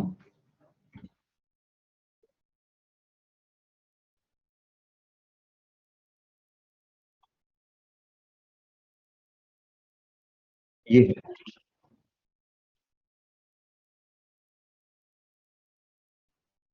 आपका कॉम्प्रिहेंशन इस तरह की होती है, एमसीक्यू बेस्ड। आपने इस तरह से, आपको पैसेज दिया जाएगा, एयरबस क्राइसिस ओवर, और आप पैसेज पढ़ें, और इसके बाद जो आपके क्वेश्चन आंसर्स होंगे वो इस तरह से होंगे, कॉम्प्रिहेंशन क्वेश्चंस। क्वेश्चन दिया हुआ है और साथ उसकी ऑप्शंस दी हुई है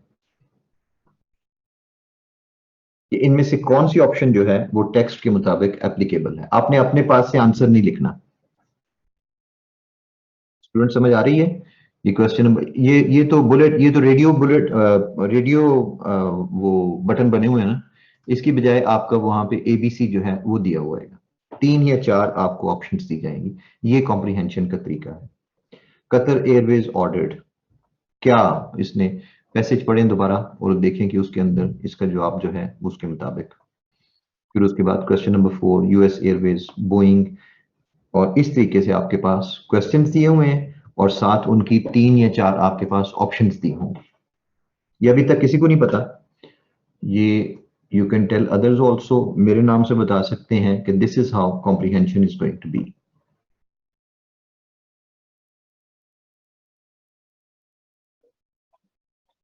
ठीक है जी, ये क्लियर हो गया? थैंक यू नमन।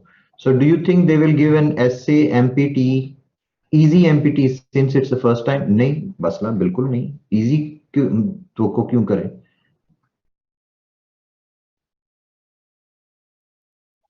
अब मैंने आपके जो कितने, 2 चीजों का, सवालों का जवाब जो है वो दे दिया है। ठीक है, अच्छा। इसका मतलब ये हुआ कि ट्रांसलेशन पता है किस तरह आएगी आपकी? ट्रांसलेशन भी इसी तरह से एमसीक्यूज में है, लिखनी नहीं है। ये उर्दू की जो बात हो रही है ना ट्रांसलेशन की, ये भी एक, अगर आपको सेंटेंस दिया हुआ है और उस सेंटेंस के नीचे 4 ऑप्शंस दी हुई हैं कि इनमें से कौन सी ऑप्शन इसकी एग्जैक्ट ट्रांसलेशन है। ये स्टूडेंट्स, इसमें घबराने वाली कोई बात नहीं है ऐसी। समझ आ रही है मेरी बात की? कि आपको ट्रांसलेशन जो है वो एक सेंटेंस दिया हुआ, ये सेंटेंस बेस्ड होगा, ये सेंटेंस बेस्ड होगा। ट्रांसलेशन जो है ये सेंटेंस बेस्ड है, और उस सेंटेंसेस की जो है वो आपको 3 या 4 ऑप्शंस दी जाएंगी कि कौन सी इनके साथ जो है वो मैच कर रही है। तो उर्दू में कोई ऐसी वो प्रॉब्लम नहीं है। अच्छा, अब मैं आ जाता हूं ग्रामर यूजेज इंग्लिश वाली। ओके, ग्रामर यूजेज इंग्लिश वाली में आ जाओ। महद उस्मान, यार बातें करो जो इस वक्त हम कर रहे हैं। देखा ना, सीएसएस का स्टूडेंट हमेशा कुछ और बातें सोच रहा होगा।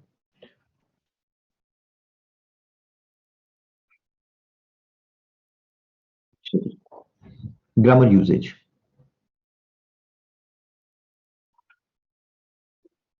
Number 1, correction, sentence correction. आपको एक वो देखा हुआ है उसके वाला, सैट वाला, ये जो कह रहा था, सैट में आपको जिस तरह से सेंटेंसेस दिए जाते हैं और उनके 4 नीचे ABCD जो है वो अंडरलाइन किया होता है, आप बताएं इनमें से कौन सा जो है वो इनकरेक्ट है?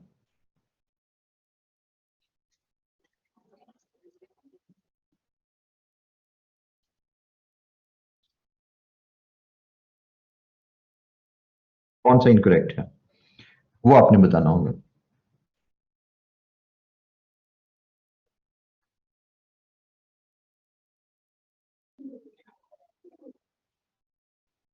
जीआरई में भी, जी हाँ, जीआरई में भी।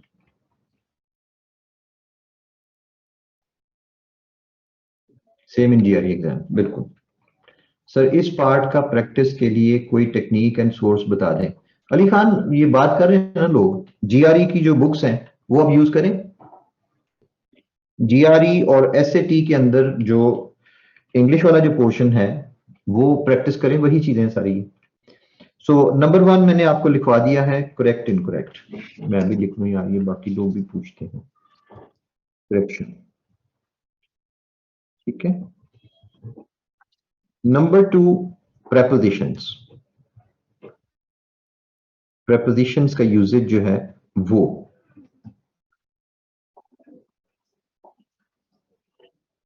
प्रेपोजिशंस की यूजेज जो है उसके ऊपर एक्सरसाइजेस है। उसके ऊपर उसके बाद जो है वो आपके पास इसमें आगे पेयर ऑफ वर्ड्स,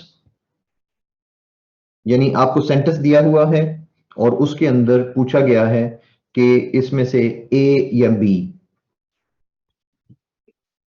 कौन सा वर्ड जो है वो यूज होगा। समझ आती है इसकी?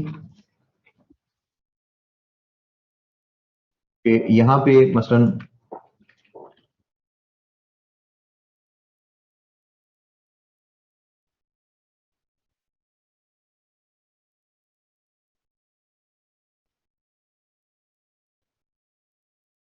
ही वांट्स टू, और ये देखो जरा, ये देखना जरा, मैं टाइप करके आपको दे रहा हूं, सुनो जरा। तो आपके पास नीचे आपके पास ऑप्शन ए है,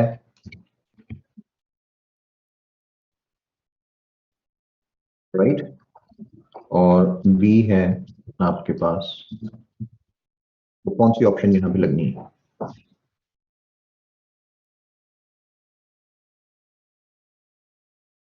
ये आपका क्वेश्चन पेपर है और आपके पास जो आंसर शीट होगी, एमआर शीट जो है, उसके ऊपर आपने ए या बी लगाना है ना, राइट नहीं ना लिखना डॉक्टर उमर, ए लिखना है ना।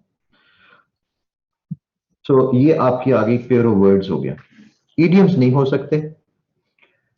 अच्छा, या अगर ईडियम्स आप आते भी हैं, ईडियम्स भी आ सकते हैं, और लेकिन ईडियम्स की जगह जो मेन चीज आने वाली है ना वो है प्रेपोजिशनल फ्रेजेस। कि सेंटेंस जो है वो प्रेपोजिशनल फ्रेज वाला जो कोई सेंटेंस बनाया गया और उसका मीनिंग आगे आपके पास 3 ऑप्शंस दी गई होंगी। कोई सा एक सेंटेंस प्रेपोजिशनल फ्रेज के साथ बना के, तो उसका फिर आगे जो मीनिंग जो है वो उसकी दो तीन तीन ऑप्शन या 4 ऑप्शन जो है वो दी हुई हैं। इनमें से ए बी सी में से कौन सा करेक्ट है। अच्छा जी, प्रेपोजिशनल फ्रेजेस आ गई, पेयर ऑफ वर्ड्स आ गए। इसके बाद जो है वो टेंसेस, कोई जो है वो टेंसेस के हिसाब से कौन सी चीज जो है वो करेक्ट है। अब ये जो ग्रामर एक्सरसाइजेस हैं, एक्चुअली ग्रामर की अब डिफरेंट चीजें जो हैं इनके अंदर तो 5 6 7 चीजें आ जाती हैं, जिसके अंदर सब्जेक्ट वर्ब एग्रीमेंट है,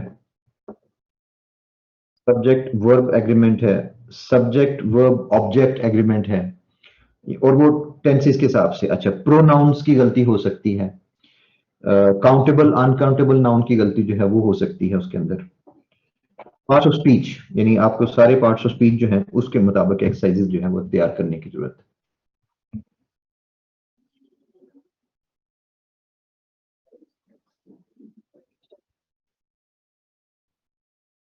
ये बड़ी अच्छी, ये जो करवा रहे हैं ना, ये वाले क्या नाम था इनका, grammar.com जो थी, उनकी जो ग्रामर की एक्सरसाइजेज है मेरे दिमाग में आ रही हैं सारी वो। और वो एक्सरसाइजेज एग्जैक्टली जिन लोगों ने की हुई हैं वो ये इस किस्म के टेस्ट बड़ी आसानी से क्लियर करते हैं, ये वाले जो एमपीटी टाइप होते हैं। नहीं, वो डॉक्टर उमर पेड वेबसाइट है, हमारी पब्लिक जो है वो मुफ्त की चलने वाली है ना, तो वो फायदा कोई नहीं वेबसाइट का देने वाला। वो 4 मंथ्स का कोर्स करवा रहे थे जिसके अंदर ये वोकेबलरी सारी, पेयर ऑफ वर्ड्स, ईडियम्स और सिनोनिम्स एंटोनिम्स प्रेपोजिशनल फ्रेजेस, वो सारा कुछ करवाते हैं। और साथ जो था वो डेली ग्रामर की 2 एक्सरसाइजेज जो हैं वो आती हैं। तो मैं लिख देता हूँ, लेकिन ये कि आप उनको मैक्सिमम उस वेबसाइट से वो कर लेंगे, grammar.com जाके लोग वहां पे ज्वाइनिंग के वो डालते रहेंगे। इनकी फीस होती थी 2000 रुपीज पर मंथ, लेकिन लोग वो 2000 देने को भी तैयार नहीं है, कहते हैं जी फ्री में काम हो जाए सारा। लेकिन मुझे पता है कि जिन लोगों ने वो 4 मंथ्स का कोर्स किया हुआ है वो कहते हैं कि जी अब हमारे लिए ये हलवा हो गया हुआ है सारा कुछ इस तरह के टेस्ट में। Anyhow, if you want to join, just go ahead. वो ये ग्रामर यूजेज की everything they have already done with that. ये स्टूडेंट्स को समझ आ रही है कि चीज की?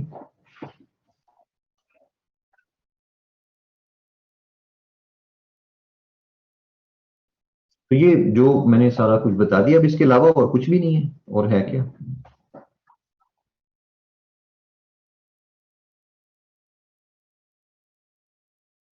ये उम्र पता है क्या है? मैं बताता हूँ, सीएसएस के स्टूडेंट की मेंटेलिटी होती है, कोई एकेडमी इनसे ना ये इसकी इंग्लिश की ये तैयारी कराने के लिए ना 40,000 रुपया रखवा लेगी, 20,000 रुपया वो पे कर लेंगे।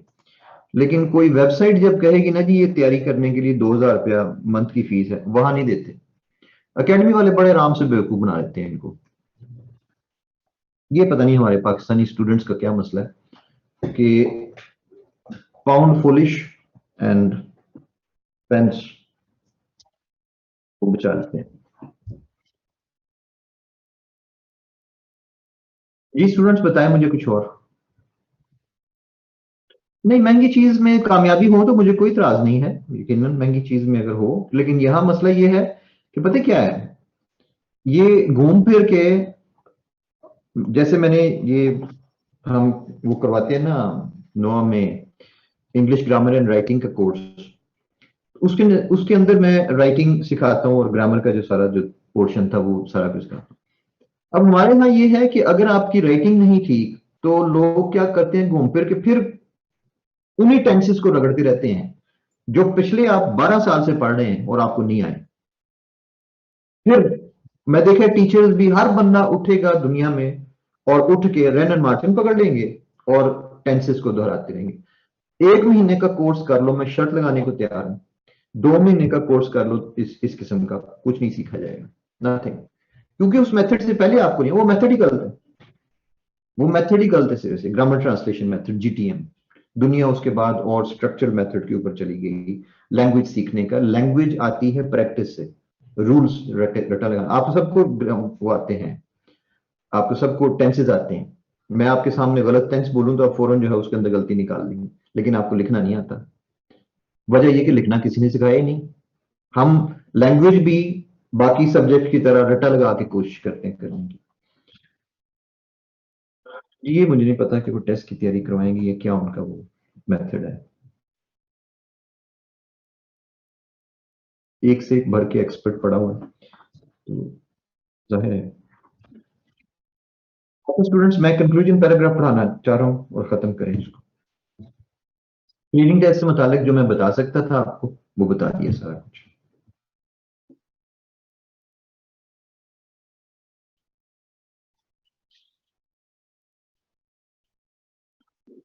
अब मतलब है अंदर से यही सारा कुछ।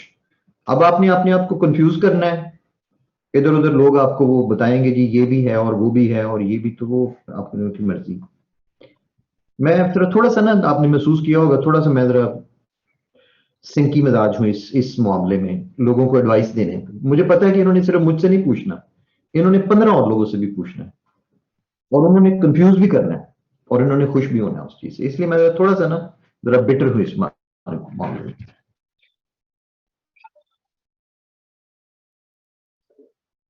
जी आई डू थिंग्स लॉजिकली ना, तो लॉजिक लोगों को पसंद ही ना आता। तो आगे चलें, कंक्लूजन पैराग्राफ।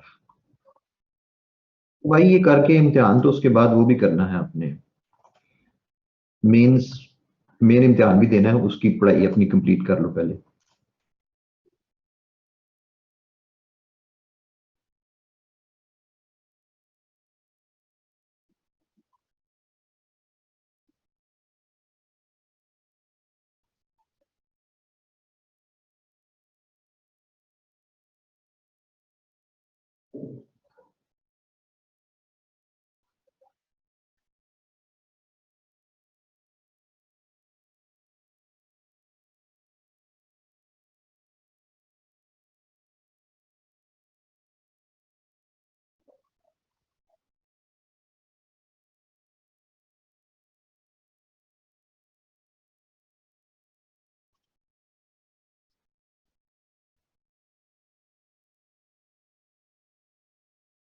Conclusion paragraph.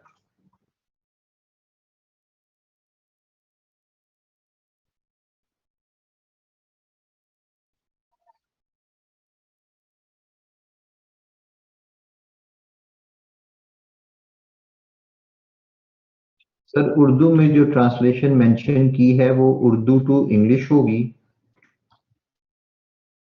हाँ मेमुना, अगर वो इंग्लिश टू उर्दू हो या उर्दू टू इंग्लिश हो, तरीकाकार उसका यही होगा कि एक सेंटेंस दिया होगा और उसकी 4 ऑप्शंस होंगी कि इनमें से कौन सा यहां एप्लीकेबल है।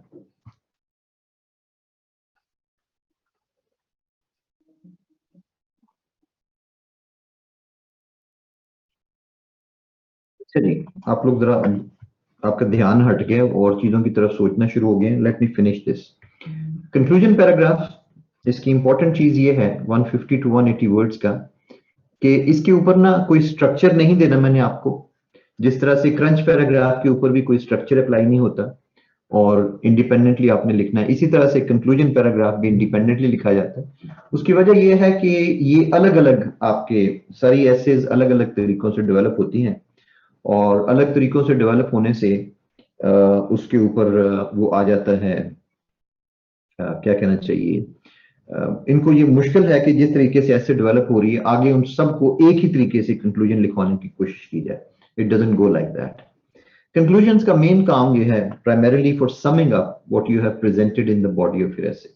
बिल्कुल स्टूडेंट्स जो कंक्लूडिंग सेंटेंस पैराग्राफ में जिस तरह लिखते हैं ना कि नई बात कोई नहीं करनी, बस पुरानी बात जो है, पिछली बात जो की गई थी उसी को सम अप करें, उसको खत्म करें। Conclusion is somewhat a reflection of the introduction. जैसे हमने देखा था कि हमारा कंक्लूडिंग सेंटेंस काफी हद तक हमारे टॉपिक सेंटेंस को रिप्रेजेंट करता था या उसी को रिफ्लेक्ट करता था, उसी तरह की चीज हम इसके अंदर भी जो है वो हमने देनी होती है यहाँ पे। Main difference is of length, यानी इसका ये मतलब नहीं कि इंट्रोडक्शन सारा ही यहाँ पे दोबारा लिख देना है, नहीं, उसकी रिफ्लेक्शन, यानी जो हमने स्टार्ट किया था।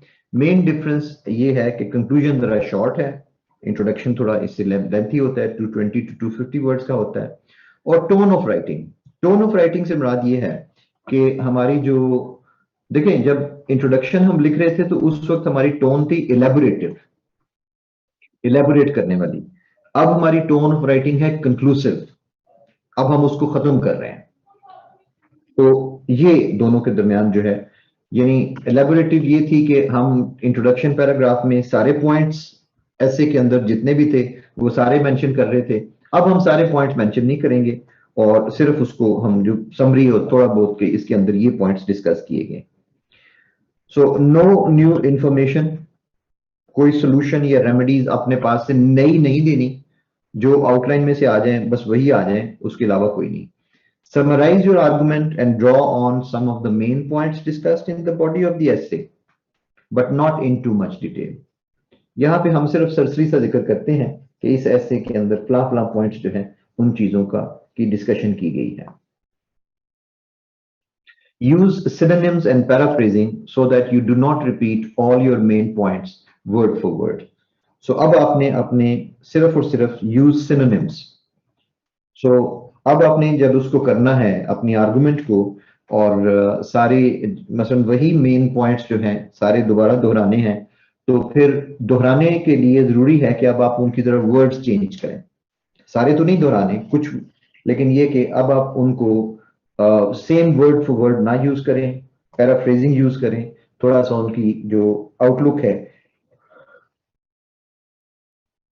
जरा डिफरेंट वर्ड्स में डिफरेंट सेंटेंस स्ट्रक्चर के साथ जो है उन पॉइंट्स को जरा पेश करें। Tell your reader how your essay has successfully responded to the essay question या type topic। ये जरा समझ लें इस बात को।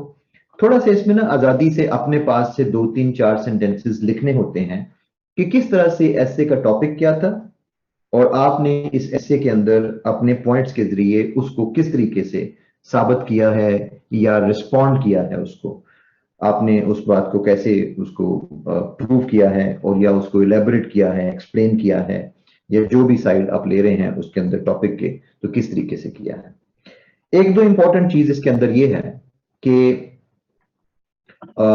आपने कभी भी इसके अंदर जो इंपॉर्टेंट पॉइंट, जब भी आप स्टार्ट कर रहे हैं कंक्लूजन का पैराग्राफ, तो उसको हमेशा शुरू में कोई ना कोई इंडिकेशन जरूर दें कि आप अपना ये कंक्लूजन का पैराग्राफ है। अब जाहिर है हेडिंग तो नहीं दी जा सकती, तो कंक्लूजन के पैराग्राफ के शुरू में हम ये वर्ड्स जो हैं ये लिख देते हैं कोई ना कोई। इन सबमिशन कहा जा सकता है, या इन ए नटशेल कह सकते हैं, कंक्लूसिवली वन में से दैट, या इन कंक्लूजन, या कोई इस किस्म का लफ्ज जो है वो हम यूज करते हैं कंक्लूजन पैराग्राफ के स्टार्ट में, ताकि एग्जामिनर को पता चल सके कि ये आपने अपने पैराग्राफ का कंक्लूजन लिखा, अपनी जो ऐसे का है कंक्लूजन लिखा है। बाद लोग नहीं लिखते, पता ही नहीं चलता आखिरी पैराग्राफ कि ये कंक्लूजन है या कि क्या इसकी ऐसे का टाइम खत्म हो गया है, ये क्या चीज है। तो ये ऐसे नहीं करना चाहिए। हमेशा कंक्लूजन पैराग्राफ लिखना एक अचीवमेंट है, आपने आफ्टर ऑल अपनी ऐसे पूरी की है, टाइम के अंदर अंदर सारा कुछ लिखा है, तो फिर एग्जामिनर को दिखाएं कि हाँ भाई मैं अब कंक्लूड कर रहा हूं और मैंने ऐसे अपनी मुकम्मल की है, जो कि बजाते खुद एक अचीवमेंट है।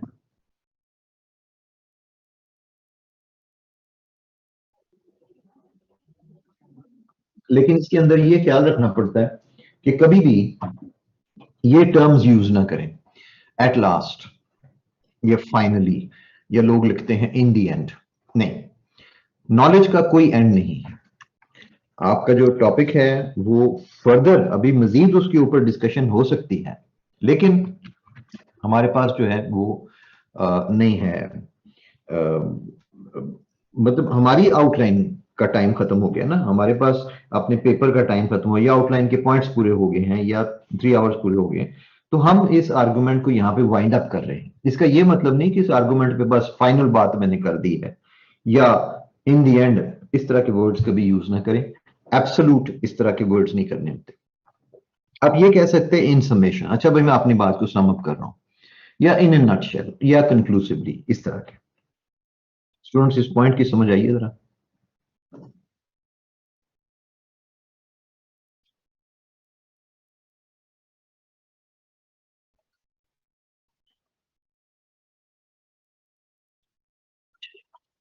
और जो दूसरी चीज जो जिसका ख्याल रखना है वो ये है कि finish your conclusion on A ray of hope.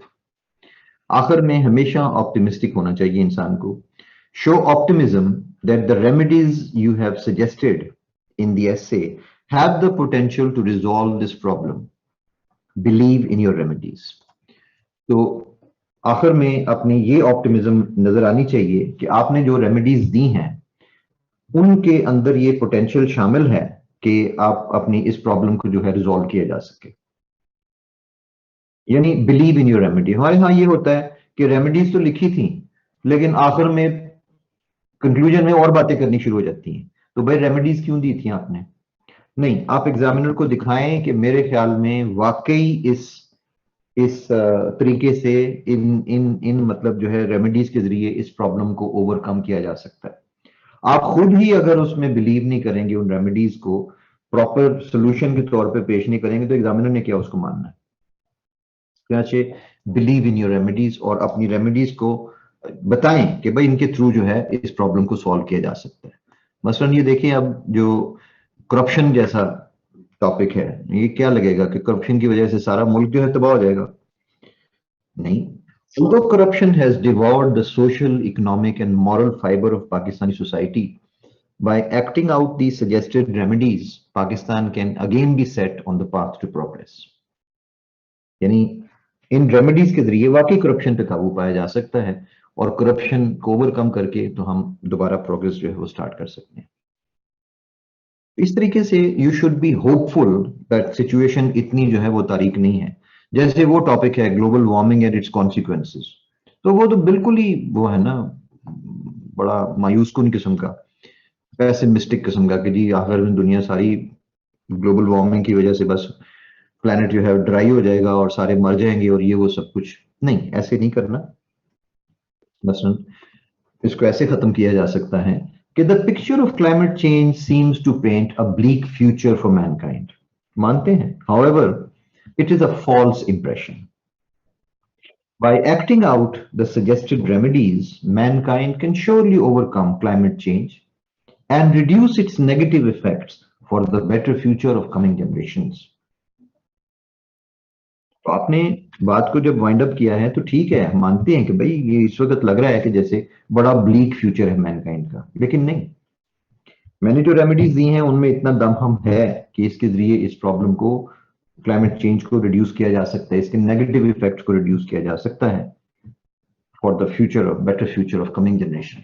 आखिर में आप कोटेशन को लिखना चाहें वो लिख सकते हैं, लोग आयत लिखते हैं, हदीस लिखते हैं, कोटेशन वगैरह, कोई पोइट्री की लाइंस लिखते हैं, तो आप कर सकते हैं, लेकिन वही बात कि उसको टेक्स्ट के साथ मिला के रखना है, अलग से डेकोरेशन के तौर पर नहीं लिखना, जैसे शुरू में आपको कोटेशन के लिए कहा था इंट्रोडक्शन पैराग्राफ में। जी students, that's the end of your expository essay. और ये conclusion paragraph, crunch paragraph, introduction paragraph, thesis statement, paragraph structure, ये सब कॉमन है सारी तरह की एसेस के अंदर।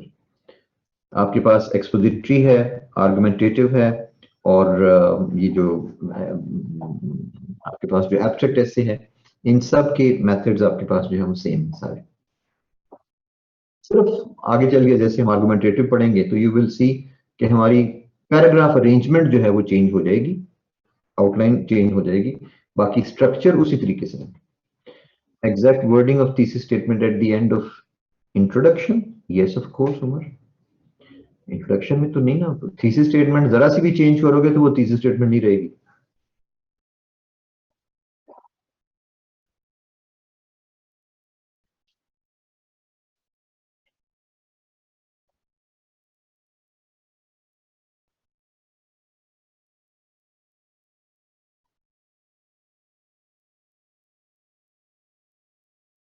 हम्म, क्वाइट अ पर्सनालिटी भाई डॉक्टर उमर, बड़ी फोटो लगाई हुई है उसके अंदर, मैं देख रहा था टेलीग्राम में।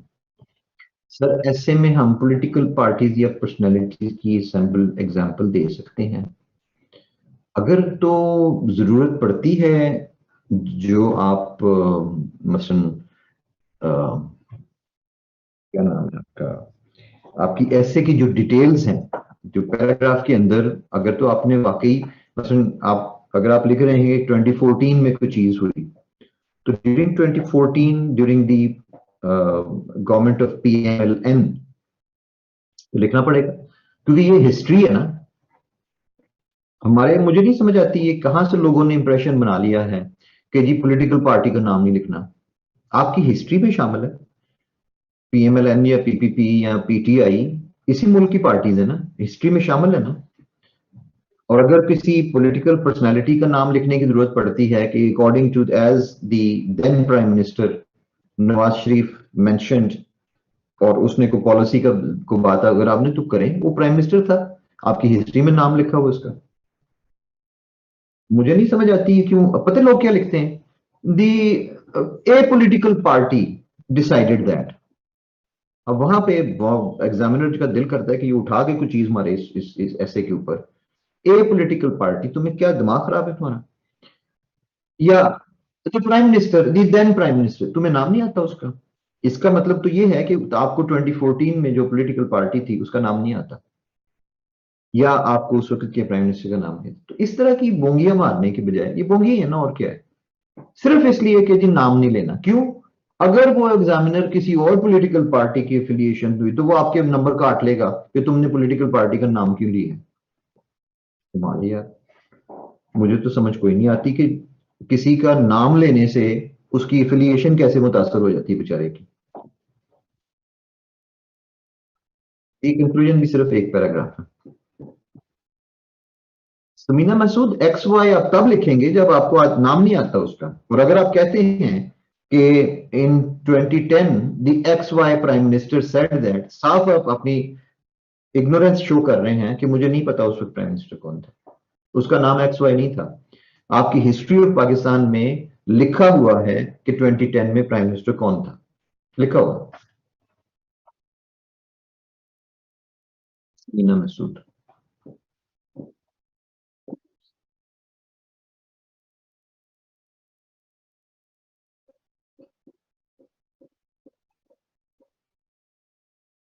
सो स्टूडेंट्स अब फोकस करो इसके ऊपर, अपने यू हैव एनफ टाइम, आपके पास कितना, 3 महीने हैं अभी, नवंबर दिसंबर जनवरी, 3 साढ़े 3 महीने, and this is very good time.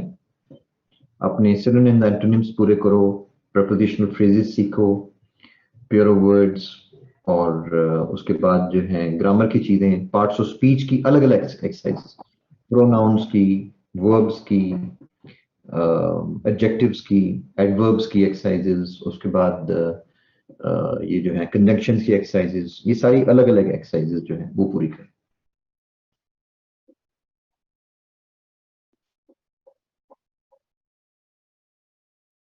बेशुमार एक्सरसाइजेस ये वो इसके ऊपर अवेलेबल हैं। और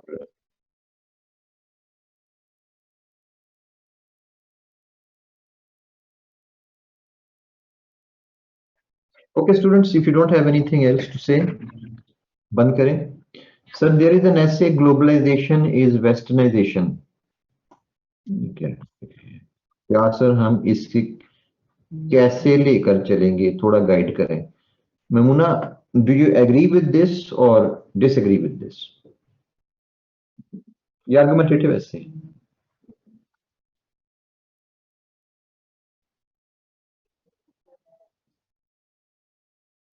ये आर्गुमेंटेटिव ऐसे, नेक्स्ट टाइम पढ़ेंगे इसको। अगर आप एग्री करती हैं तो ये थीसिस हो गया आपका, और एंटीथीसिस हो गया कि ये वेस्टर्नाइजेशन नहीं है। नेक्स्ट लेक्चर में मैं आपको आर्गुमेंटेशन का मेथड जो है वो सिखा दूंगा कि किस तरह पहले थीसिस के पैराग्राफ लिखते हैं, फिर एंटीथीसिस के, फिर सिंथेसिस के।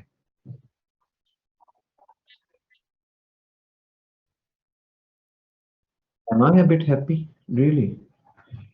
मैंने, उमर, आपके साथ क्लास बड़े अरसे बाद हुई है, मैं आपको बताने लगा था इस दौरान एक बड़ी, बहुत बड़ी चेंज आई। और वो चेंज बड़ी अजीब सी चेंज है। मैंने क्लासेस के साथ गुस्सा करना छोड़ दिया। ये फर्क है। मैंने जो है वो, मुझे ये समझ आई कि यार इन बेचारों के साथ क्या गुस्सा करना है, ये तो मैं बीच में अगर एक बंदा अगर मेरी टेल ट्विस्टिंग करता है तो बाकी लोगों का क्या कसूर है। सो मैंने भी सीख लिया कि इक्का दुक्का जो केस होता है ना, उसको इक्का दुक्का ही समझे। उसकी वजह से जो है वो, तब से मेरी काफी सारा एटीट्यूड के अंदर जो है वो डिफरेंस आया। तो आप लोग भी यकीनन शुरू में आपने सफर किया होगा काफी मेरे हाथों, लेकिन अब जो है वो मैं अपना इंप्रेशन चेंज करने की कोशिश कर रहा हूँ। लेकिन मैंने देखा एक दफा बंदा बदनाम हो जाए ना, उसको बाद में कोई भी ठीक होने का मौका नहीं देता। यानी यहाँ कैंपस क्लासेस में भी अगर मैं कहता हूँ ना कि भाई मैं गुस्सा नहीं करूंगा तुम्हारे साथ, वो नहीं सर आप तो मशहूर हैं, आप तो गुस्सा कर जाते हैं। तो मैंने देखा है यहाँ पाकिस्तान में इंसान को ठीक नहीं होने देते लोग। अच्छा, आपको कभी नहीं डांटा? अच्छा, लेबलिंग हो जाती है। Conifer seed in background is looking nice. Conifer seed कौन सी बात है? Conifer seed कहते हैं। चलो बच्चों, अब ये भी जो बातें की है ना उसकी, उसके बारे में, अपना एमपीटी के बारे में, उनको आप जरा लिख लो और प्रैक्टिस स्टार्ट करो। लो मैं बंद कर रहा हूँ फिर। ओके, खुदा हाफिज। नेक्स्ट टाइम हम आर्गुमेंटेटिव भी करेंगे और वो भी करेंगे एब्स्ट्रैक्ट भी। थैंक यू, खुदा हाफिज।